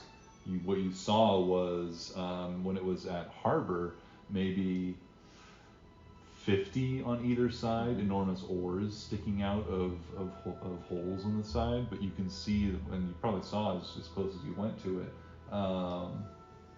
places where additional holes and more oars could come out, and you've heard enough to know that it's like it's a slave powered ship. Like the inevitable is, I would say, Jolas, you would probably know like one of the reasons why that ship is called the Inevitable is because like it doesn't matter what the sea is like, doesn't matter what the wind is, how the wind is blowing, the Inevitable is coming, and if it chooses you, like no power is gonna stop it. Like it's powered by its own oars and can't be slowed or stopped by any normal, like it's gonna outrun any other ship, or at least pursue them till it's killed all of its locomotive ability. Did it look at the portholes or the places where the oars would come out? Did it look like those were sealable to make a watertight interior? That's a pretty detailed piece of information to gather. You can retroactively give me a perception check for that time. And Nazir is not like intimately familiar with shipcraft, Yes, I am. Definitely. 21. You are highly intelligent though, and you'd probably be able to assess that just given by the disposition of the ship and how tightly the closed portals look to be sealed, like this looks to be a ship that like can weather a storm and can weather being entirely submersed if needed. Potentially, it wouldn't. Travel by miles. It looks like, from what you've seen of it, it looks like it requires the oars to be out potentially, or at least would be very limited or slowed if it tried to oar travel underwater. But like, you don't know what kind Unless of they contraptions or create mechanisms some would be sort of- required inside, compartments sealing to allow oars to maneuver while slaves moved them without having water pour in at every moment. Like, you imagine like. I mean, maybe the slaves are like in those compartments alone with water breathing. Yeah. Sealed up tight. Just have a bunch of druids on board, water breathing all the slaves. So yeah, like you can, like you're intelligent as you are, like your mind is like seeing what you saw, like you definitely ran through like a number of different like variations of like what could possibly like work such a craft, like what, like it looks to be like waterproof, but like could it really go underwater, like you can imagine all those different scenarios, but without seeing inside or having further understanding of how it works, it's hard to tell just what it's capable of.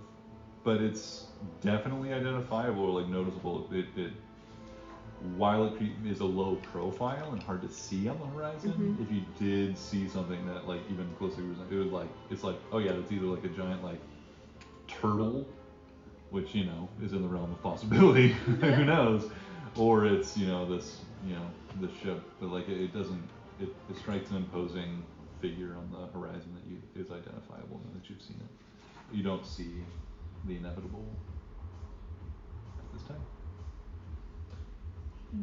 You see the pirate ship, but you don't see the boat. Correct. Yeah, you guys are on your final approach. Unless there's anything else you'd like to do, you were like kind of like making your way through the water with the brass fish swimming. Did we get a short rest between our fight? Yeah, I would say so. You'd have enough time to talk and chill in the Bell or elsewhere. Well, I've been trying to get a long rest, and so she didn't ever get that overnight. I was told I got a long rest. Oh, so I did. Yeah, okay. I think you guys did. That's when right. you guys were initially traveling before some of those, or during some of those encounters and stuff. That makes sense. Yeah. So, and then in addition to that, you have a short rest, after the monstrosity attack, I would say. So it is, you can see a lot farther than you can travel fastly on the sea. That's science. Says great. Yeah.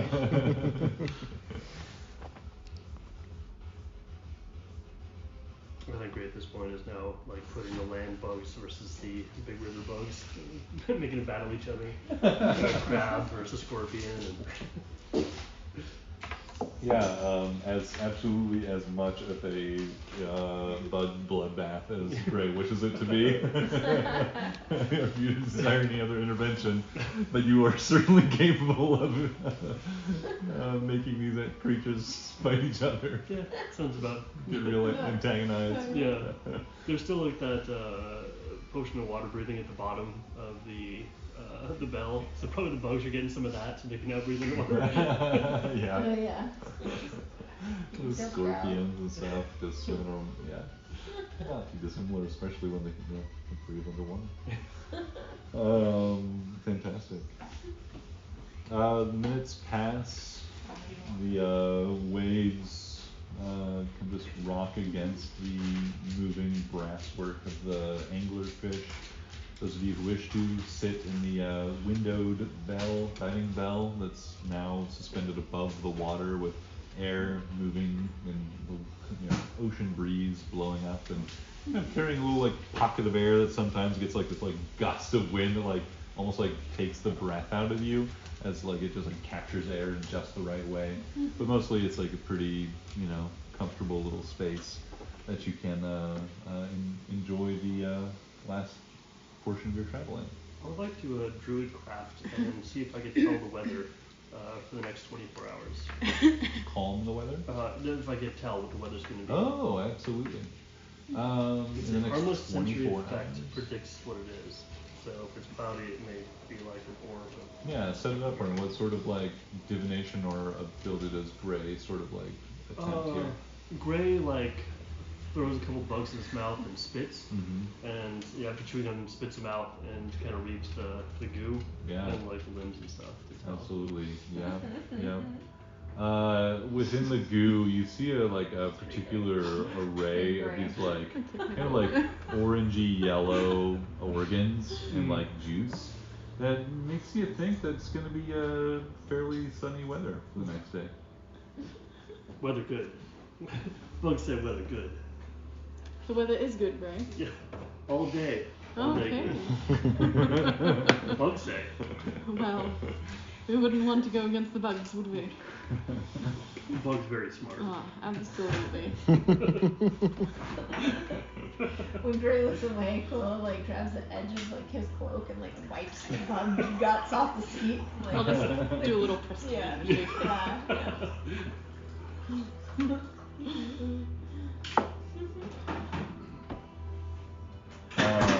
Yeah, so minutes pass. The last portion of your journey is perturbed and quite peaceful as the waves swell and pass, but nothing is. The water is fairly calm, and the gnomes seem quite capable of navigating the ship through what at this point is now like these narrowing passages through like ravines of rock and coral that are jutting up from the surface. And where you fought that creature before was, some 200 feet of water in depth. Now it's in places quite shallow that you pass through before you open up into deeper pools and like almost like ravines or rivers through this passageway. The gnomes either seem familiar or quite capable of navigating this space, and time brings you without any horrible incident or screeching wreck of brass on rock into proximity of the ship. As you approach with the elevated vantage point that you have, you see this dark, almost like black colored ship get larger and larger. And its darkened sails that you can see as you get closer, and they're shining in what's left of the late afternoon sun, is like clearly like dyed a deep like indigo, the whatever cloth or linen or whatever is made of the sails, and it's just like in most circumstances, especially not on a sunny day, they would look black. But the ship itself, as you get closer, it seems to be, as you've seen a few examples of this recently and had some thoughts and conversations about it, it seems to be made from gloomwood. And the wood itself gives it this dark appearance and not any paint.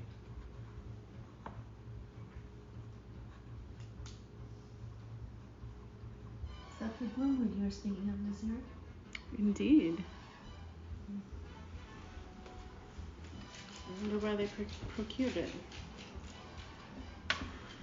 There must be other Fey-touched forests, of which I'm unaware. Mm.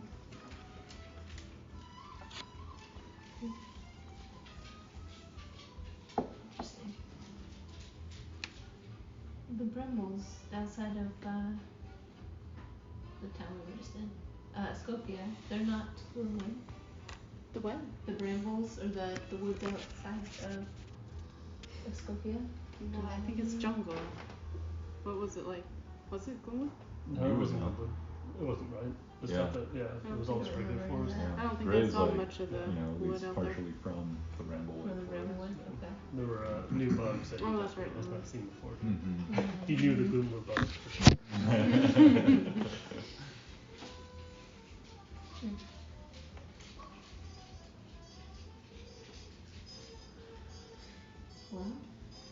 should we approach?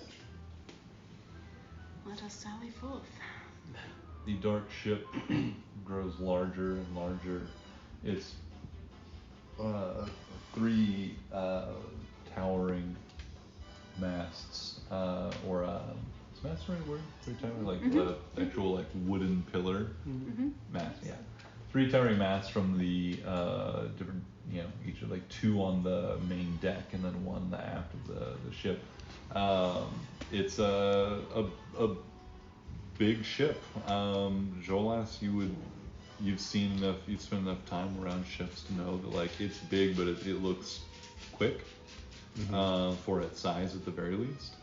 But you've also heard that it's like a very fast ship. Like certainly, judging by its size and its mass, you would not think this is like one of the fastest, or they say like it comes with the wind on a storm, like a squall, and it departs as quickly. And like the ocean, the storms come and go. The weather is unpredictable, and sailors love to talk about the weather and almost demonize or humanize it in various ways. But it's if it is as fast as they say, it's a big ship to be that fast.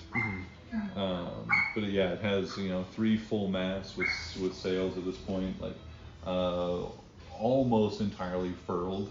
And as you approach, you can see a couple anchor lines from the back and front of the vessel, and it seems to be confidently waiting for your arrival. As you approach, you see that some of that confidence might arise from the some number, maybe close to a dozen or more, of like large like ballista emplacements on the deck. And if what you know of Gloomwood to be true, this is an impressively durable vessel. Well, that will be good if we go against the inevitable. Yeah. Does the ship have a name visible? A name? I think you guys on your approach, you come around and if you would like to, you could make it so you could surely see where the name you would expect the name to be in the back. You would see the nameplate of the ship on the rear of the vessel, with the name The Last Gasp on it.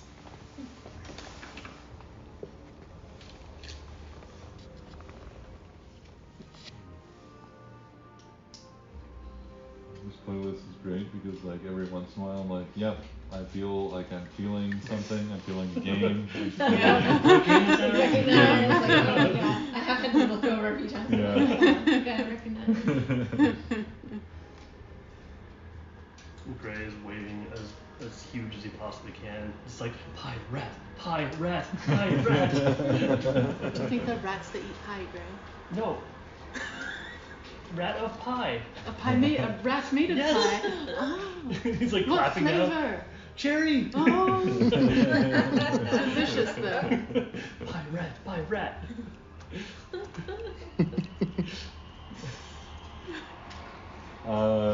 The ship looms above you and increasingly, large in your sight. And you see that it is, of course, manned, occupied. There are a number of humanoid-looking people resolve as you get closer into some human or elfish-looking, thin, agile folks, and a few people that you see a turtle, some person with an enormous like shell on their back. You see a few like goblin folk or kin scampering about on the ropes in the masts and among the upper nest of the ship. It is just a little hive of activity. You can hear the sounds of what sounds like stiff bristles scraping against wood. You can hear the slopping splash of water on the deck, and you can hear as you get closer some like almost indistinguishable shouts of somebody giving orders to somebody else to do something, but it's like like garbled pirate talk. So who knows what they're saying? I At mean, least from every word. yeah, every as the word, birds right? cry out and the wind is blowing, and the groaning of the brass works of the vessel drowns out any detail. But you arrive at Visigoth's vessel. Do you wish to be the first to cry out, or do you just approach until you draw close and stop? What's your plan? Didn't Hootsworthy go first? Is Hootsworthy there? No, he came back because it was a really long flight, Right. and I'm letting him just chill out in the Fey Races because I've been really demanding lately. Quilla will carefully swim outside or climb outside the bell and climb up on top of it and wave towards the. Don't vessels have a sort of method of communicating with each other? Do the gnomes have such a method? I'm sure someone at top sends semaphore signals or something. Oh, yeah. Yeah. Jolus. Jolus, would he flags. know of any signaling that they... Yeah, I mean, you jumped on top of the bell and waved and shouted at people in the past. The angler doesn't do a whole lot of surface ship-to-ship interactions. I It don't know doesn't the they don't etiquette really between care ships. about that, or haven't had reason to. Would he know what Thus to far. tell the gnomes as far as bringing it alongside a ship that may or may not be friendly? They know to bring Ramming up speed ahead. yeah, you don't know exactly how they're gonna proceed, but you don't have any reason to suspect that they're gonna accidentally ram the ship or something. They've the few encounters you've had where they've had some docked interaction with some of their ship at sea, or not docked but met some of their ship at sea. They've been able to handle that with all capacity. Okay. The gnomes, as eccentric as they are, seem to be capable and very protective of their little vessel. Don't want to see any harm come to it. So as you guys approach, in fact, the gnome's tinny voice, it's always almost impossible to tell which of the gnomes it is that's talking. But they one of them says to you, Right, we see it coming up ahead. Draw alongside. What's the plan? Yes, I believe so. Draw alongside. I'm gonna climb up on top of the bell and let them know we're here. I'll cast fly on myself and levitate Oh my god, that's C-3PO. alongside Quilla. Yeah. Quilla's scrambling up the metal because they're just floating along the side. I think Gray's also heading up to the top. He's very excited about pirates. Yeah. Fantastic. You guys, as you're clambering up on top of the bell, some of you floating majestically up there. You definitely, as you get close enough, hear a few calls out. You hear a few numbers being called out, 100 yards, 50 yards. And it sounds like somebody's reporting the distance of your vessel to theirs. Sounds like they're reporting a distance. No yard, just water. It's like a strange yard, wouldn't Yes. it? Do we need to wave their flags or anything to signal? It would be customary to try to make it known that we mean no threat. Yeah. Do we have? Oh, we don't have a white flag or. Yeah, What the color bell of is. flag do you usually use?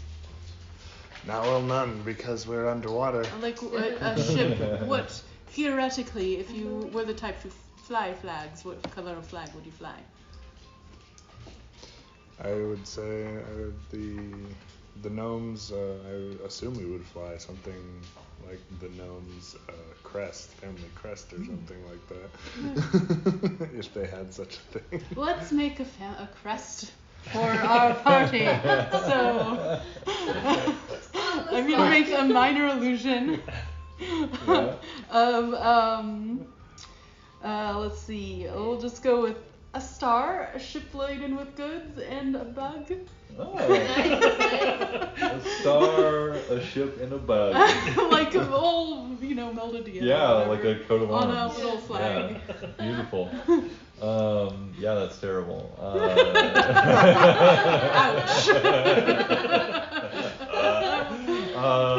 No, it's the idea of it's terrible. Let's see how good the execution is. Okay. So go ahead and What am I gonna do? give us. What do we think? I mean, double ouch for insulting the idea. I mean, it's a bug, a boat. I mean, the star's good, the boat's alright. It's like loading. It's like alright. It's like shipping. And then a bug. It's like instead of a dragon or a lion, it's like Yeah, there we go. a beetle. A butterfly, peaceful and beautiful. Yeah. So like, I think it's fair to say most people seeing that combination of things would be like, huh. So That's it'd be up to the execution to What make am I it fly. gonna roll on where? I'm also going to use Druidcraft to make the flag flow a little bit better, so it's Okay. going to flow majestically. It's so majestic. Yeah. Lovely. That's It's fabulous. a puff of wind or something. Are you proficient in performance? No. Okay. I think this could also be arguably an Arcana check. That I do well. But in this case, I'm gonna say you created really great rudimentary start for this. Mhm. But we will need I've got very some little time. constructive advice from your party All right, members. so- So Yeah. you can anybody who wants to assist this can add a performance check, Oh, or yeah. if you have some tool proficiency you think is relevant. I'm proficient Hey, in that. vessel That's stuff. really Oh, cool. I get bonuses in navigating vessels, but I don't think that has anything to do with I constructing think that's flags. fair. There's gonna be a boat emblem on there. You know enough with navigation to how boats or other trading companies display their symbols. Yeah. That's valid. Cool. Yeah. Give me just we'll say, because it is kind of a social, how will people respond to this sort of thing, a charisma plus your proficiency because you have navigation. So you'll do, a proficiency based skill check. Anybody else want to add anything here? Cool. Okay. Cool will do her best to instruct you how to make the boat on the flag look very much like this sort of logo that they had tried to conceptualize that was a boat combined with a wagon, which is very confusing. So it's got some weird almost arches that would be symbolic of wheels, but it's on the shape of the ship, and it's oh, pass down, ready? So she's and it's got its masts are very even, as if you could almost cover it. Instead of having one main mast, it's got some kind of confusing elements there. I got a 20 on my Arcana check. Yeah. A 21 on my charisma check. I don't know if I get to roll something for it. Yeah, I think. What do you think that contribution would be? Raw intelligence? Maybe. Mostly of a proficiency? I'm not seeing any proficiencies that would be. Does Gray want to contribute any bug insight? He's doing the wind thing. He's pretty happy Oh, with that's that. true. Yeah. Why don't you give me a spell, a spell attack roll? Can Please. it be charisma because I'm 20. putting my best foot forward as a member of the New Zealand Absolutely, Trading Company? yeah. I mean, you've designed business cards. It's a You 9. know. Even with my +5. Yeah, the result is a beautifully waving image flag that includes a really great bug, a beautiful star, Yes. and a strange ship-like vehicle that is a little bit confusing. Some may think it's an animal. Land Some of may think strange it's a ship. ships, Some may so- think it's some other vessel. Open to some interpretation, Yeah. perhaps. But overall, We should work on this representation of our association. Yes. This is the Joel, official you Big look Help at Day it and see, despite how confusing whatever like vessel is depicted on this is, you feel like it's your fault for not knowing what it is. Like you should be. That's like a failing on your end, not the flag designer's end. Like, It's fine. It's fine. Like the overall effect is good enough that you're just like convinced. Like, no, the problem's with me. Yeah. I should have spoken up. When they made a bad flag, I said nothing. He did though, he helped us. So how do you manifest this new flag? It'll be floating above us. Beautiful, beautiful. The vampirates presumably see it form and then go through several editing editions and then take its final position. Okay, gotcha. In the bell and then up above. Beautiful. The final edition is displayed proudly above the bell. You hear a voice from, I don't know, Captain. Looks like they got some sort of magic, some sort of illusion above there. Looks real nice though.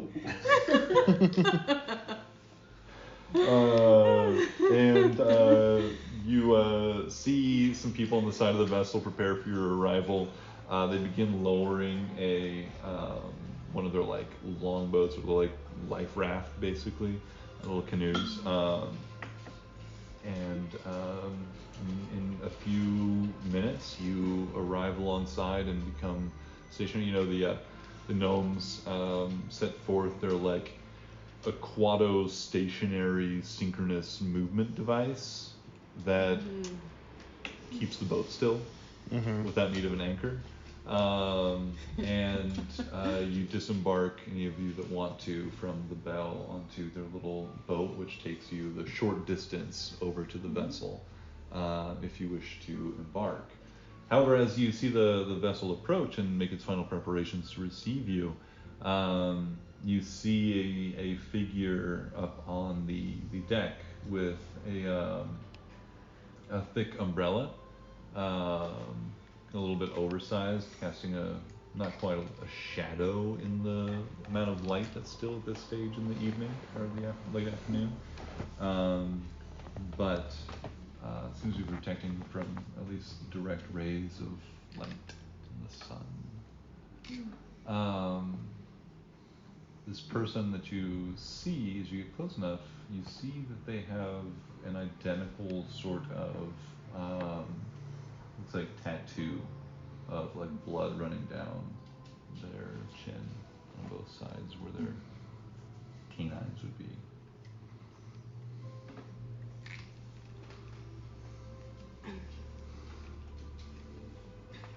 They do like their aesthetic, don't they? They have a distinct look. for sure. Oh, Rory's telepathic bond before we get there.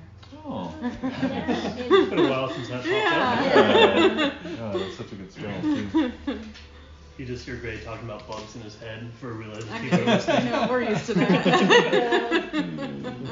He's like, Gray, hey, come on. We're all here.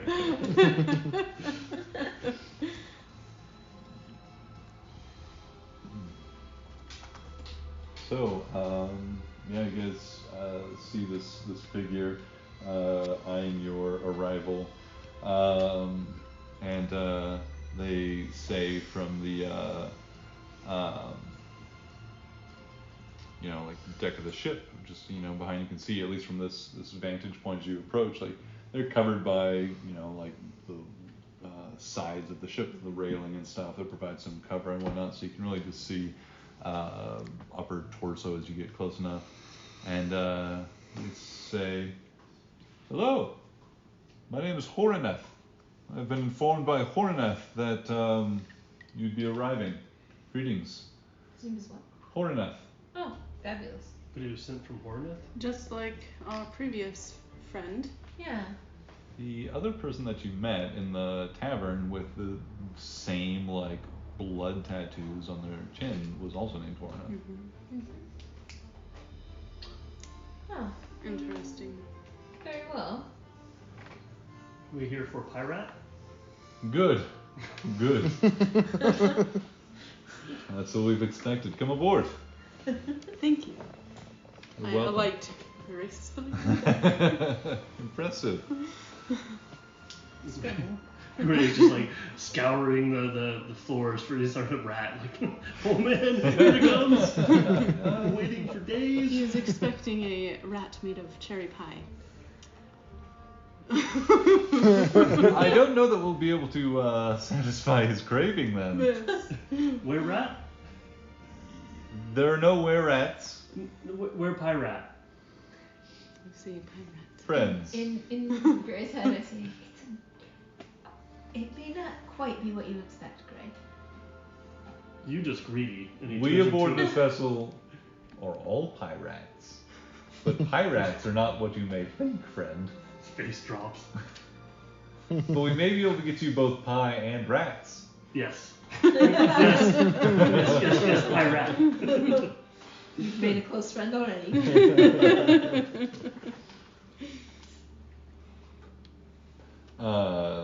You hear Horneth cries out, Gob, you have a request. Come up. You hear lumbering of a large orcish figure come up from below decks. And Horneth says, Gray, Gob. Gob cooks. Gob makes pie. Gob sometimes makes rat pie. Really like rat pie.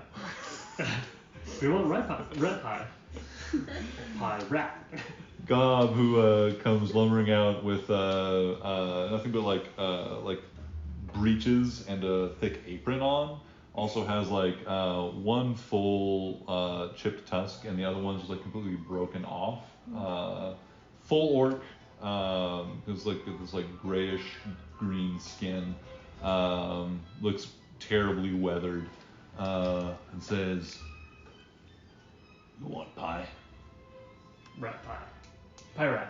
Come along, got pie." He happily follows. Gray follows this hulking orcish figure into the ship.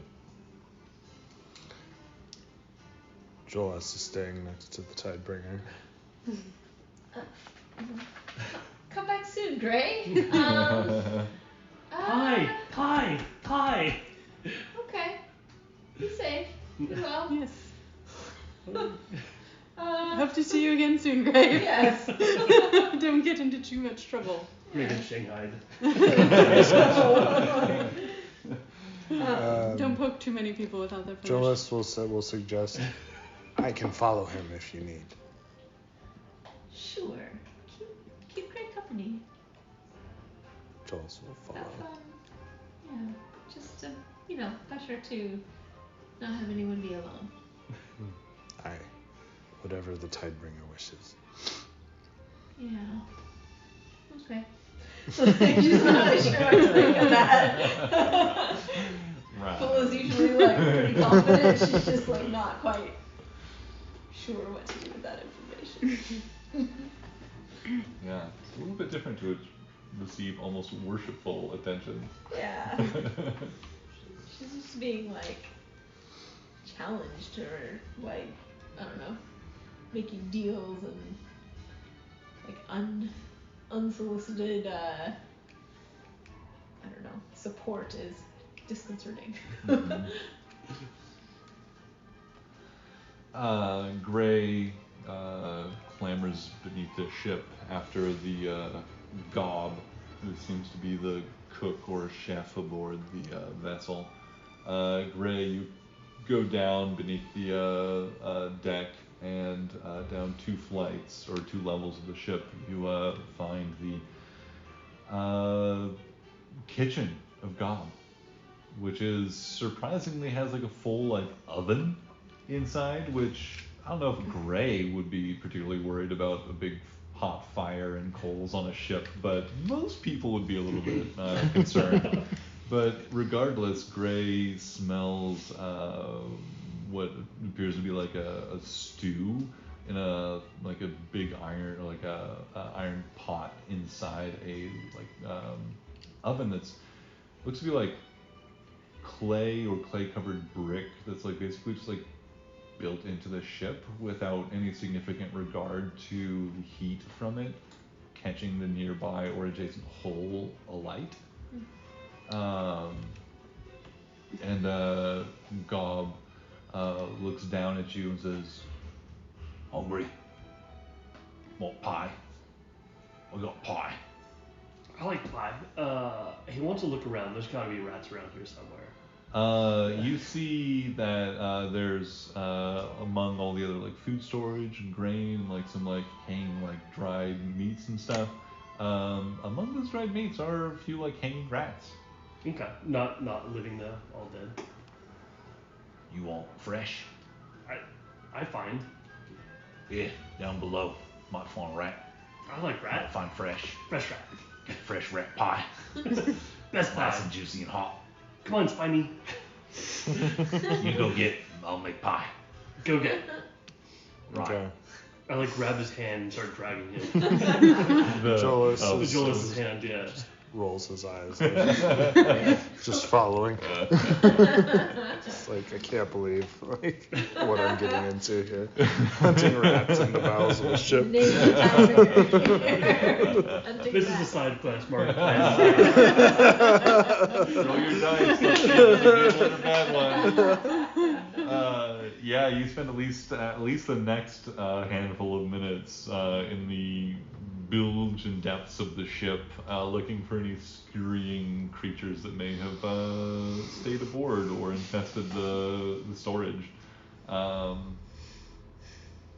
Excellent. Yeah. Give me a nature check to determine how successful you are. I'm gonna say your normal disadvantage for being on a ship instead of like nature or whatever is countered by your what's your background, like your urchin. So you're used to dwelling in like tight, gross spaces. Right. So like it's not that dissimilar from like a trash-ridden like alley. So you know you like it's not too alien to you. I rolled a 10. 10. Yeah, I mean you get a couple rats, certainly enough for a pie for you, maybe one other person. It's not like a big haul. It's not gonna keep it going for weeks. Gonna be rat hunting again soon. Yeah, they're all in like one arrow. You know, he just like kept using the same arrow over and over to get him. As he like drags Joel's hand and he brings him back upstairs. Fresh out. Do you mean that you impaled a rat on an arrow and then shot the same rat impaled arrow? Yes, at over and another- over again. Yeah. Cartoon makes sense. Let's Yes. go with it. There's a rat shish kebab at the end with two plump rats. The clever ones got away. Yeah. Yeah. Rats worked. Great work. Okay. You assisted, made sure he didn't hurt himself. Sweet. Jolas is just. Part of him is very enticed by this raw dead flesh Perfectly now, right. but the other part of Yeah. him, the sailor part of him, is just like, oh, rats! Oh my god! Those rats. Ugh. Hey, don't eat my shoes. Meanwhile, up on the deck, you were interacting with the umbrella-clad Hornet. This one also like pale and like ashen, like the one you met in Skopje, with kind of like tight, gaunt features a little bit. But tall and like healthy looking nonetheless, just looks like very lean potentially. He says to you, Hornet said that you've already uncovered a plot against us. We owe you a great favor. Yes, the Dwergon inevitable. Yeah, we must say we were a little surprised at the coincidence, but we were hoping to seek you out anyway, so we hope that perhaps tidings can be a good fortune to us both. We can turn this around into a advantageous situation instead of a plot to your demise. Well, I don't know if it would end in our demise either way, but we appreciate your assistance. Dwergar are pretty direct with their intentions, and we've known they've had it out for us for some time. It was only a matter of days or months before they took some offer, one better than the other, against us. The Imperium has no love for us. We have no love for it. Visigoth keeps his own counsel for the most part, but does not hesitate to make a target of Imperium vessels or those that trade with them. Question. I just thought of it. Does the name Visigoth, you know how you can tell certain names, linguistic origins? Does the name Visigoth seem to come from any specific linguistic origin that I am aware of, or like some language background? Yeah, I'm gonna give you a history check. You definitely learned in your elven studies within the hidden or the secret kingdom that the peoples of the world outside the kingdom have been so mixed up and jumbled that like, and so much history has been lost that it's hard to tell like a lot of those traditions, like where exactly they go, like trace back to, and if any individual has any like specific or personal. It's like maybe there's like my grandparents and parents had this accent, I have this accent, but like I don't, my country was destroyed, 150 or more years ago. Like, there's been so much tumultuous change that it's hard to tell. But give me a history check. 24. 24. The name Visigoth definitely sounds old to you. It sounds like it's like name out of the Canterbury Tales or something. It's like old, like pre-common sort of stuff. Like shares a lot with the contemporary language, but like also has a lot of like things have changed, and it's like amount of it's a thing for historians and linguists to study. You've like dabbled and learned, like every elf dabbles in just about everything before they find whatever passions suit them and stuff for however many decades they want to give to it. So yeah, you would recognize that this is like it's like a very old name. That's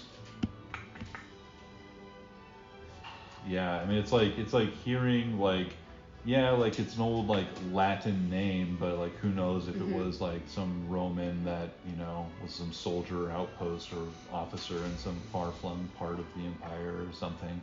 So like it's like super old name, but like it's hard to gather exactly where it's from specifically because so much of that information has been lost to history. The elves, like when they fled the Imperium and formed the Secret Kingdom, they kept their oral history, but a lot of the written history was lost too in that period. Elves just happen to have a great oral history. Does Horneth look like the other Horneth? In terms of beyond the tattoos and stuff. Just and like they're both like pale men with like gaunt features. So they like have some striking similarities, but they don't look like they're like siblings per se or anything. No. Not some kind of duplicate or sibling or necessarily. And what about around like the hairline and stuff? Does it also look like a similar? They're balding in slightly different ways. What are you asking No, for? I mean the makeup, like with Horneth, there was like he was sweating a little bit, so you could see his like white makeup. Gotcha. It does seem like now that you've seen that in Horneth the First, Horneth the Second, like as you look closely at their features, like you can tell that like they are definitely pale, but they are also like make-upped up a little bit. A little powder on the skin.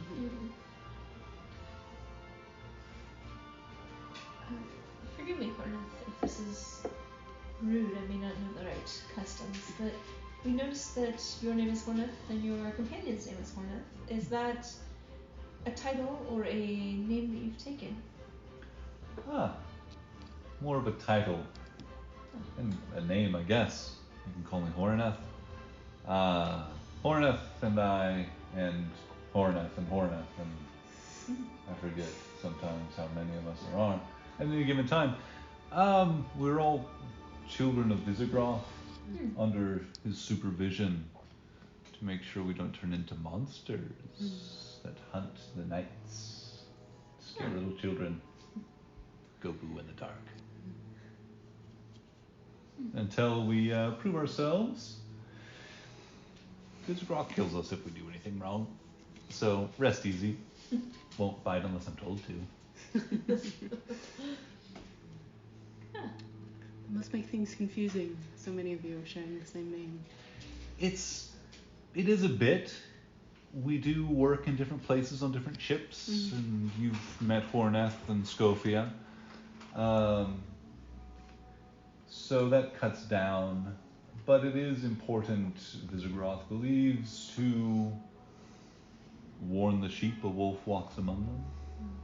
Do you all fill the ambassadorial role, so to speak? To some extent. It helps us to be, well, it helps Visigroth to judge us if we're front and center, if we're in the mix. Naturally. It does also certainly send a message, an image It does. out to the cities and ports. It seems that you are not so easily scared. Well, You wouldn't have sought us out in that if that were not true. Well, I have no doubts that you could provoke fear in your foes and be monstrous to them. We hope that we're allied and not foes of one another. You've already proven yourselves to us by bringing us actionable news that the Dwyergar have our number, so to speak. It sounds like a friend of yours is involved too. Yeah, friend might be the wrong word, but a long-time acquaintance for sure. Childhood friend, maybe better. I don't know if I considered him a friend ever, but Were you so families. discriminating as a child? We ran in the same circles, but I'm not sure. I'm not sure I was ever considered actually a comrade of his, even if the pretense was there. I mean, surely we went to the same events, and I don't know. Pretense can be important for business. Yeah, I mean, our families do the same business. Although it turns out that his seems to be a little less discriminating in who they trade with. Clearly they're interested in capital that the Imperium holds. Our family wants nothing to do with that. We like to see the free cities thrive. What a lovely thought. Yeah. And you, one thrall to another. are they back with us? No. Oh no, that's right, you're down below decks. Never We're mind. waiting for that. That's right, and you're Red down line. too. Tasty So it's red just pie. you two. Why don't we say that Joel's character and Ryan's character are back dealing with that monster? They're bagging it and tagging it for the gnomes. Let's stay behind. Yeah, Good. That fits. Yeah. So, alright. Okay, so if you're not there. He says, you and your friends are new to town. Don't know much about you. You've no doubt asked around about us. Tell me, why should we trust you when you are at least only arguably opposed to such a closely aligned faction as the Farstriders and their apparent deal with the Dwyergar? And you, powerful elf wizard, sorceress supreme. Very. You have no idea. I'm sure I don't. Impressive. And I see you've met the gnomes. They're good folk. They are To be quite completely ingenious. Sorry. Oh, yeah. the gnomes are quite clever. My family. Well, my journey to get here has been a long one, and one that has surprised me as well. I started out trying to expand my family's trading business throughout the three cities. And then, well, I ended up feeling the need to, well, I don't know, getting roped in perhaps at first to doing some good on the way. Recently, we uncovered a plot in Ketten. There are forces at work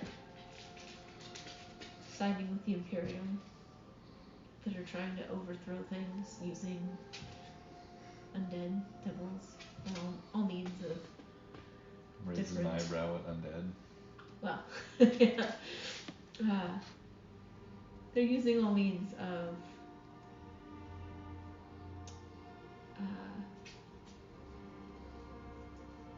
allies from other planes, and we were recently able to help Ketten thwart at least the immediate threat there and save the city from an onslaught. Volchenti sent word on your behalf. Said you had done some good things. Said you were worth speaking to. Yeah. And you've already done us a favor, so our master is pleased to make your acquaintance. Merely asked me to make sure things seemed on a level before he revealed himself. I wouldn't expect any less. With that, like, you've seen this person Horneth, like, standing beneath the deep shade of a large umbrella, presuming his vulnerability to the sunlight. You see another figure just kind of like step out from the crew who were around some supplies or boxes or something.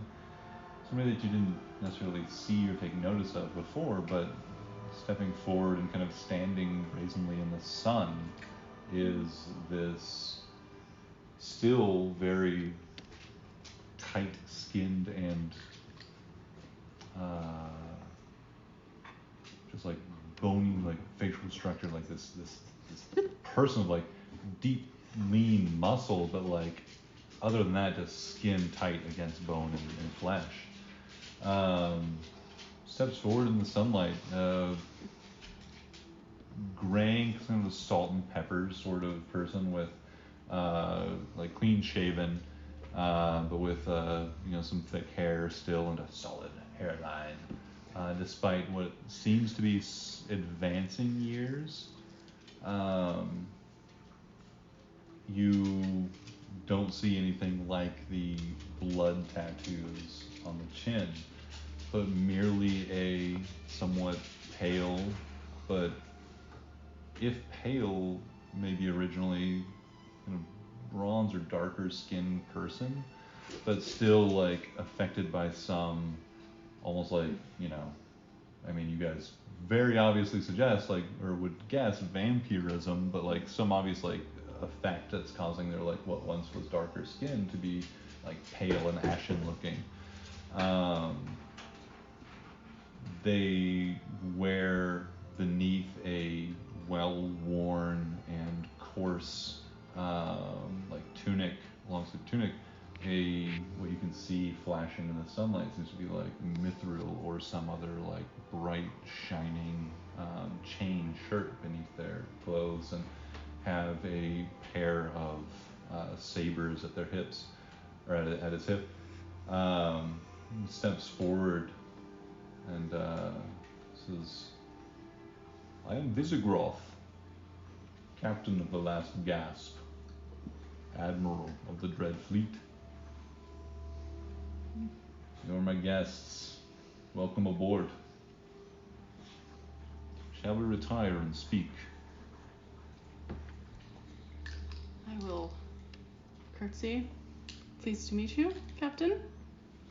Or Admiral, I don't know what you prefer. I prefer Captain. Admiral is a formality I must engage in. When you have as many ships under your command as I do, it's required you have an additional title. Mm. But Captain's always been my preference.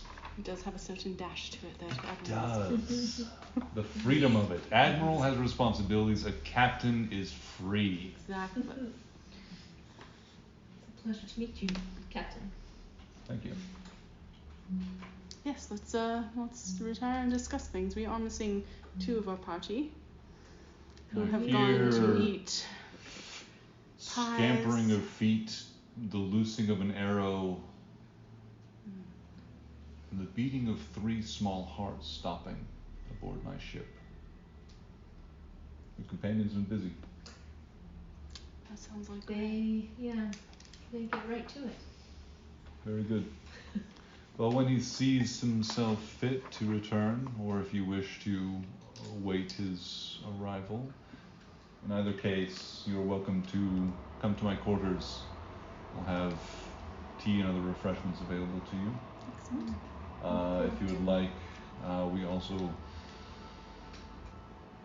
have some clean water you may bathe in or rinse yourselves off.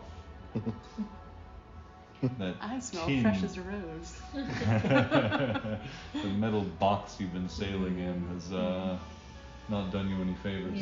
Yeah. I'm sure Grace stank probably rubbed off. Well on before. her. Do prestidigitation. Very good. You recognize in him despite like the appearance, like it's all like if the idea is like if he could buy like highly expensive designer clothes that looked like they were well worn, but like incredibly all at the same time very useful and durable, like that's what he has prestidigitation or some other magical effect as well, and like keeps himself in like in just this right state of what's the word for like used chic sort of dress. But and then, like you can see like just enough like holes and tears in his clothing. You can see the shine of the brilliant mithril beneath. So it's like just enough to like show a little flash, but show like weathered too. Pretty mortal looking clothing. But like at the same time, Like, but it's guys like been at style. sea for Yeah. maybe hundreds of years. You don't know Yeah. like is this highly worn and still just looks great. magically kept to Yeah. the right appearance, or is it just bullshit? Who knows? It's up to you to decide. Do you let Grey Angel us know that you're going to be following this Yeah, guy? yeah. Yeah. You're connected to Have us. So. tea. Bring your pie. Gob, how long? Rat cook quick. 15 minutes. Bring to Captain. Yeah, We share. good. I grab Jules' hand and drag him back. Alright, And we we will collect follow Grey Visigoth. Angels and go to Visigoth. Alright. You guys follow Visigoth. His confident strides across the deck of the dark ship, leading you to the what's it, aft portion? Anyway, the portion where his back like half, goddamn. Yeah. Anyway, the part that like comes up on the back is like the main deck is like lower than you have the forecastle and the Captain's quarters? back part, where typically you have like the captain quarters and stuff.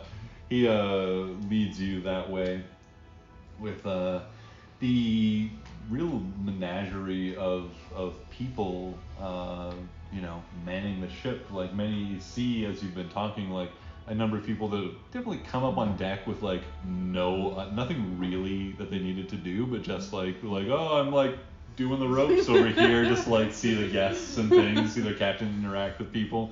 But you see like this like just utter like just smattering of folk, all kinds, human, elves, all the traditional races, but as well as like I said, like goblins. You can see a bunch of them like scattered, like climbing up and like manning the sails and such.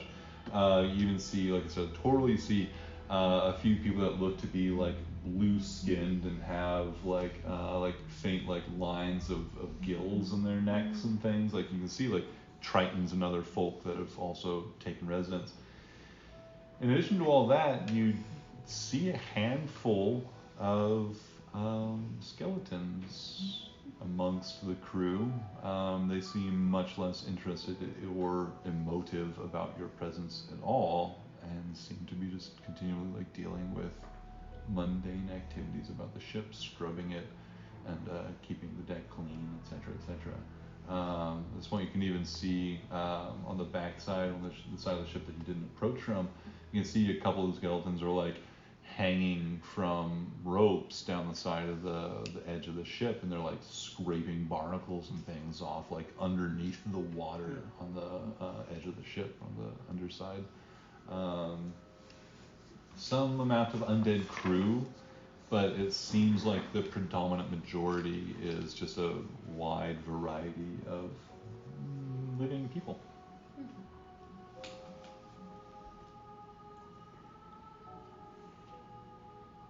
Do we see anyone else with the like tattoos, or who appears to have the? No, Horneth is the only one that appears to have the blood tattoos on their chin. Visigoth notably doesn't have that. Yeah. And you don't see anybody else that's notably like has the other like what you're coming to recognize like vampiric characteristics of that like lean, drawn skin appearance and such. What do the elves here look like? There are just a couple of elves that you see.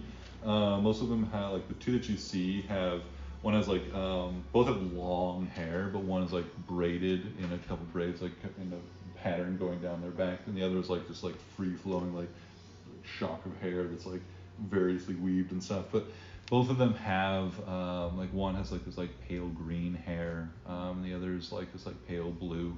Both you recognize as your cousins of like sea elves.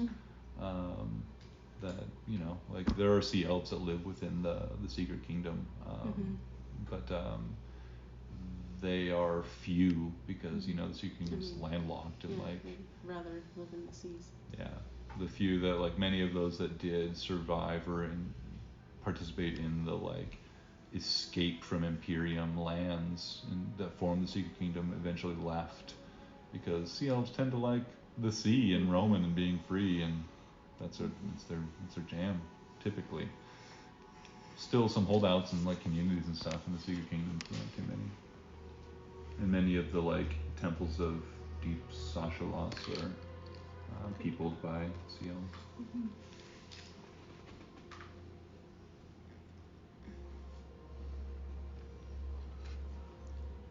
You guys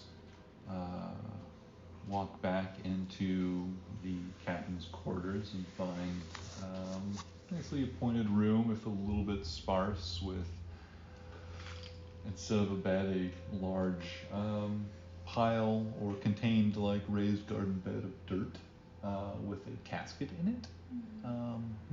Just a cozy little queen-sized casket Comfy little in some grave dirt on board a ship, as you do. Yeah. It seems like Nazir, you're definitely intelligent enough to like be aware of this. I think like it seems that Visigoth doesn't have any like problem with showing off this thing, this undead. You've heard about vampires, like it's where they sleep is important to them. So make of that what you will. Remy, it's okay. It's fine. Remy, freak out. It's not okay. Go crazy. Remy, They're coming Remy, to kill us. get him. Remy, hey, go look. See who it is. Is it nobody? Yeah. Nobody is a problem. You're okay. But you find also a long table. It sits probably 10 people, and you make your way and find seats. There's a basket of fruit and apples and things that store well for long travel. And soon some people, Gob comes in a few minutes after Gray, and brings in like a hot kettle on a tray with a few cups and a few like jars of like tea leaves in containers, and leaves it on the table with a little nod to Visigroth, who thanks him, and Visigroth says, just 2 varieties, I'm afraid. Something with a little pep and something a little bit calmer. Which would you like? I'll take the pep. Very good. Likewise. Pours out tea to each of your preference. There's also some fresh water and some ale of some kind, if anybody wants that instead. Jolas will gesture for the ale. Gives you you have a large flagon and a goblet to fill and drink to your content. It says, all yours, and if you request more, it will be brought. Many thanks. Greg grabs the tea and swishes a shrimp around in it and he drinks it. That is the most disgusting thing I've ever heard in my life. And the most great, that's so beautiful. Very great. Zero just rubs the bridge of her nose a little bit. Visigroth, like, only notably has a very arched eyebrow as he sees this, but like doesn't really make any other response. Quilla stifles a giggle.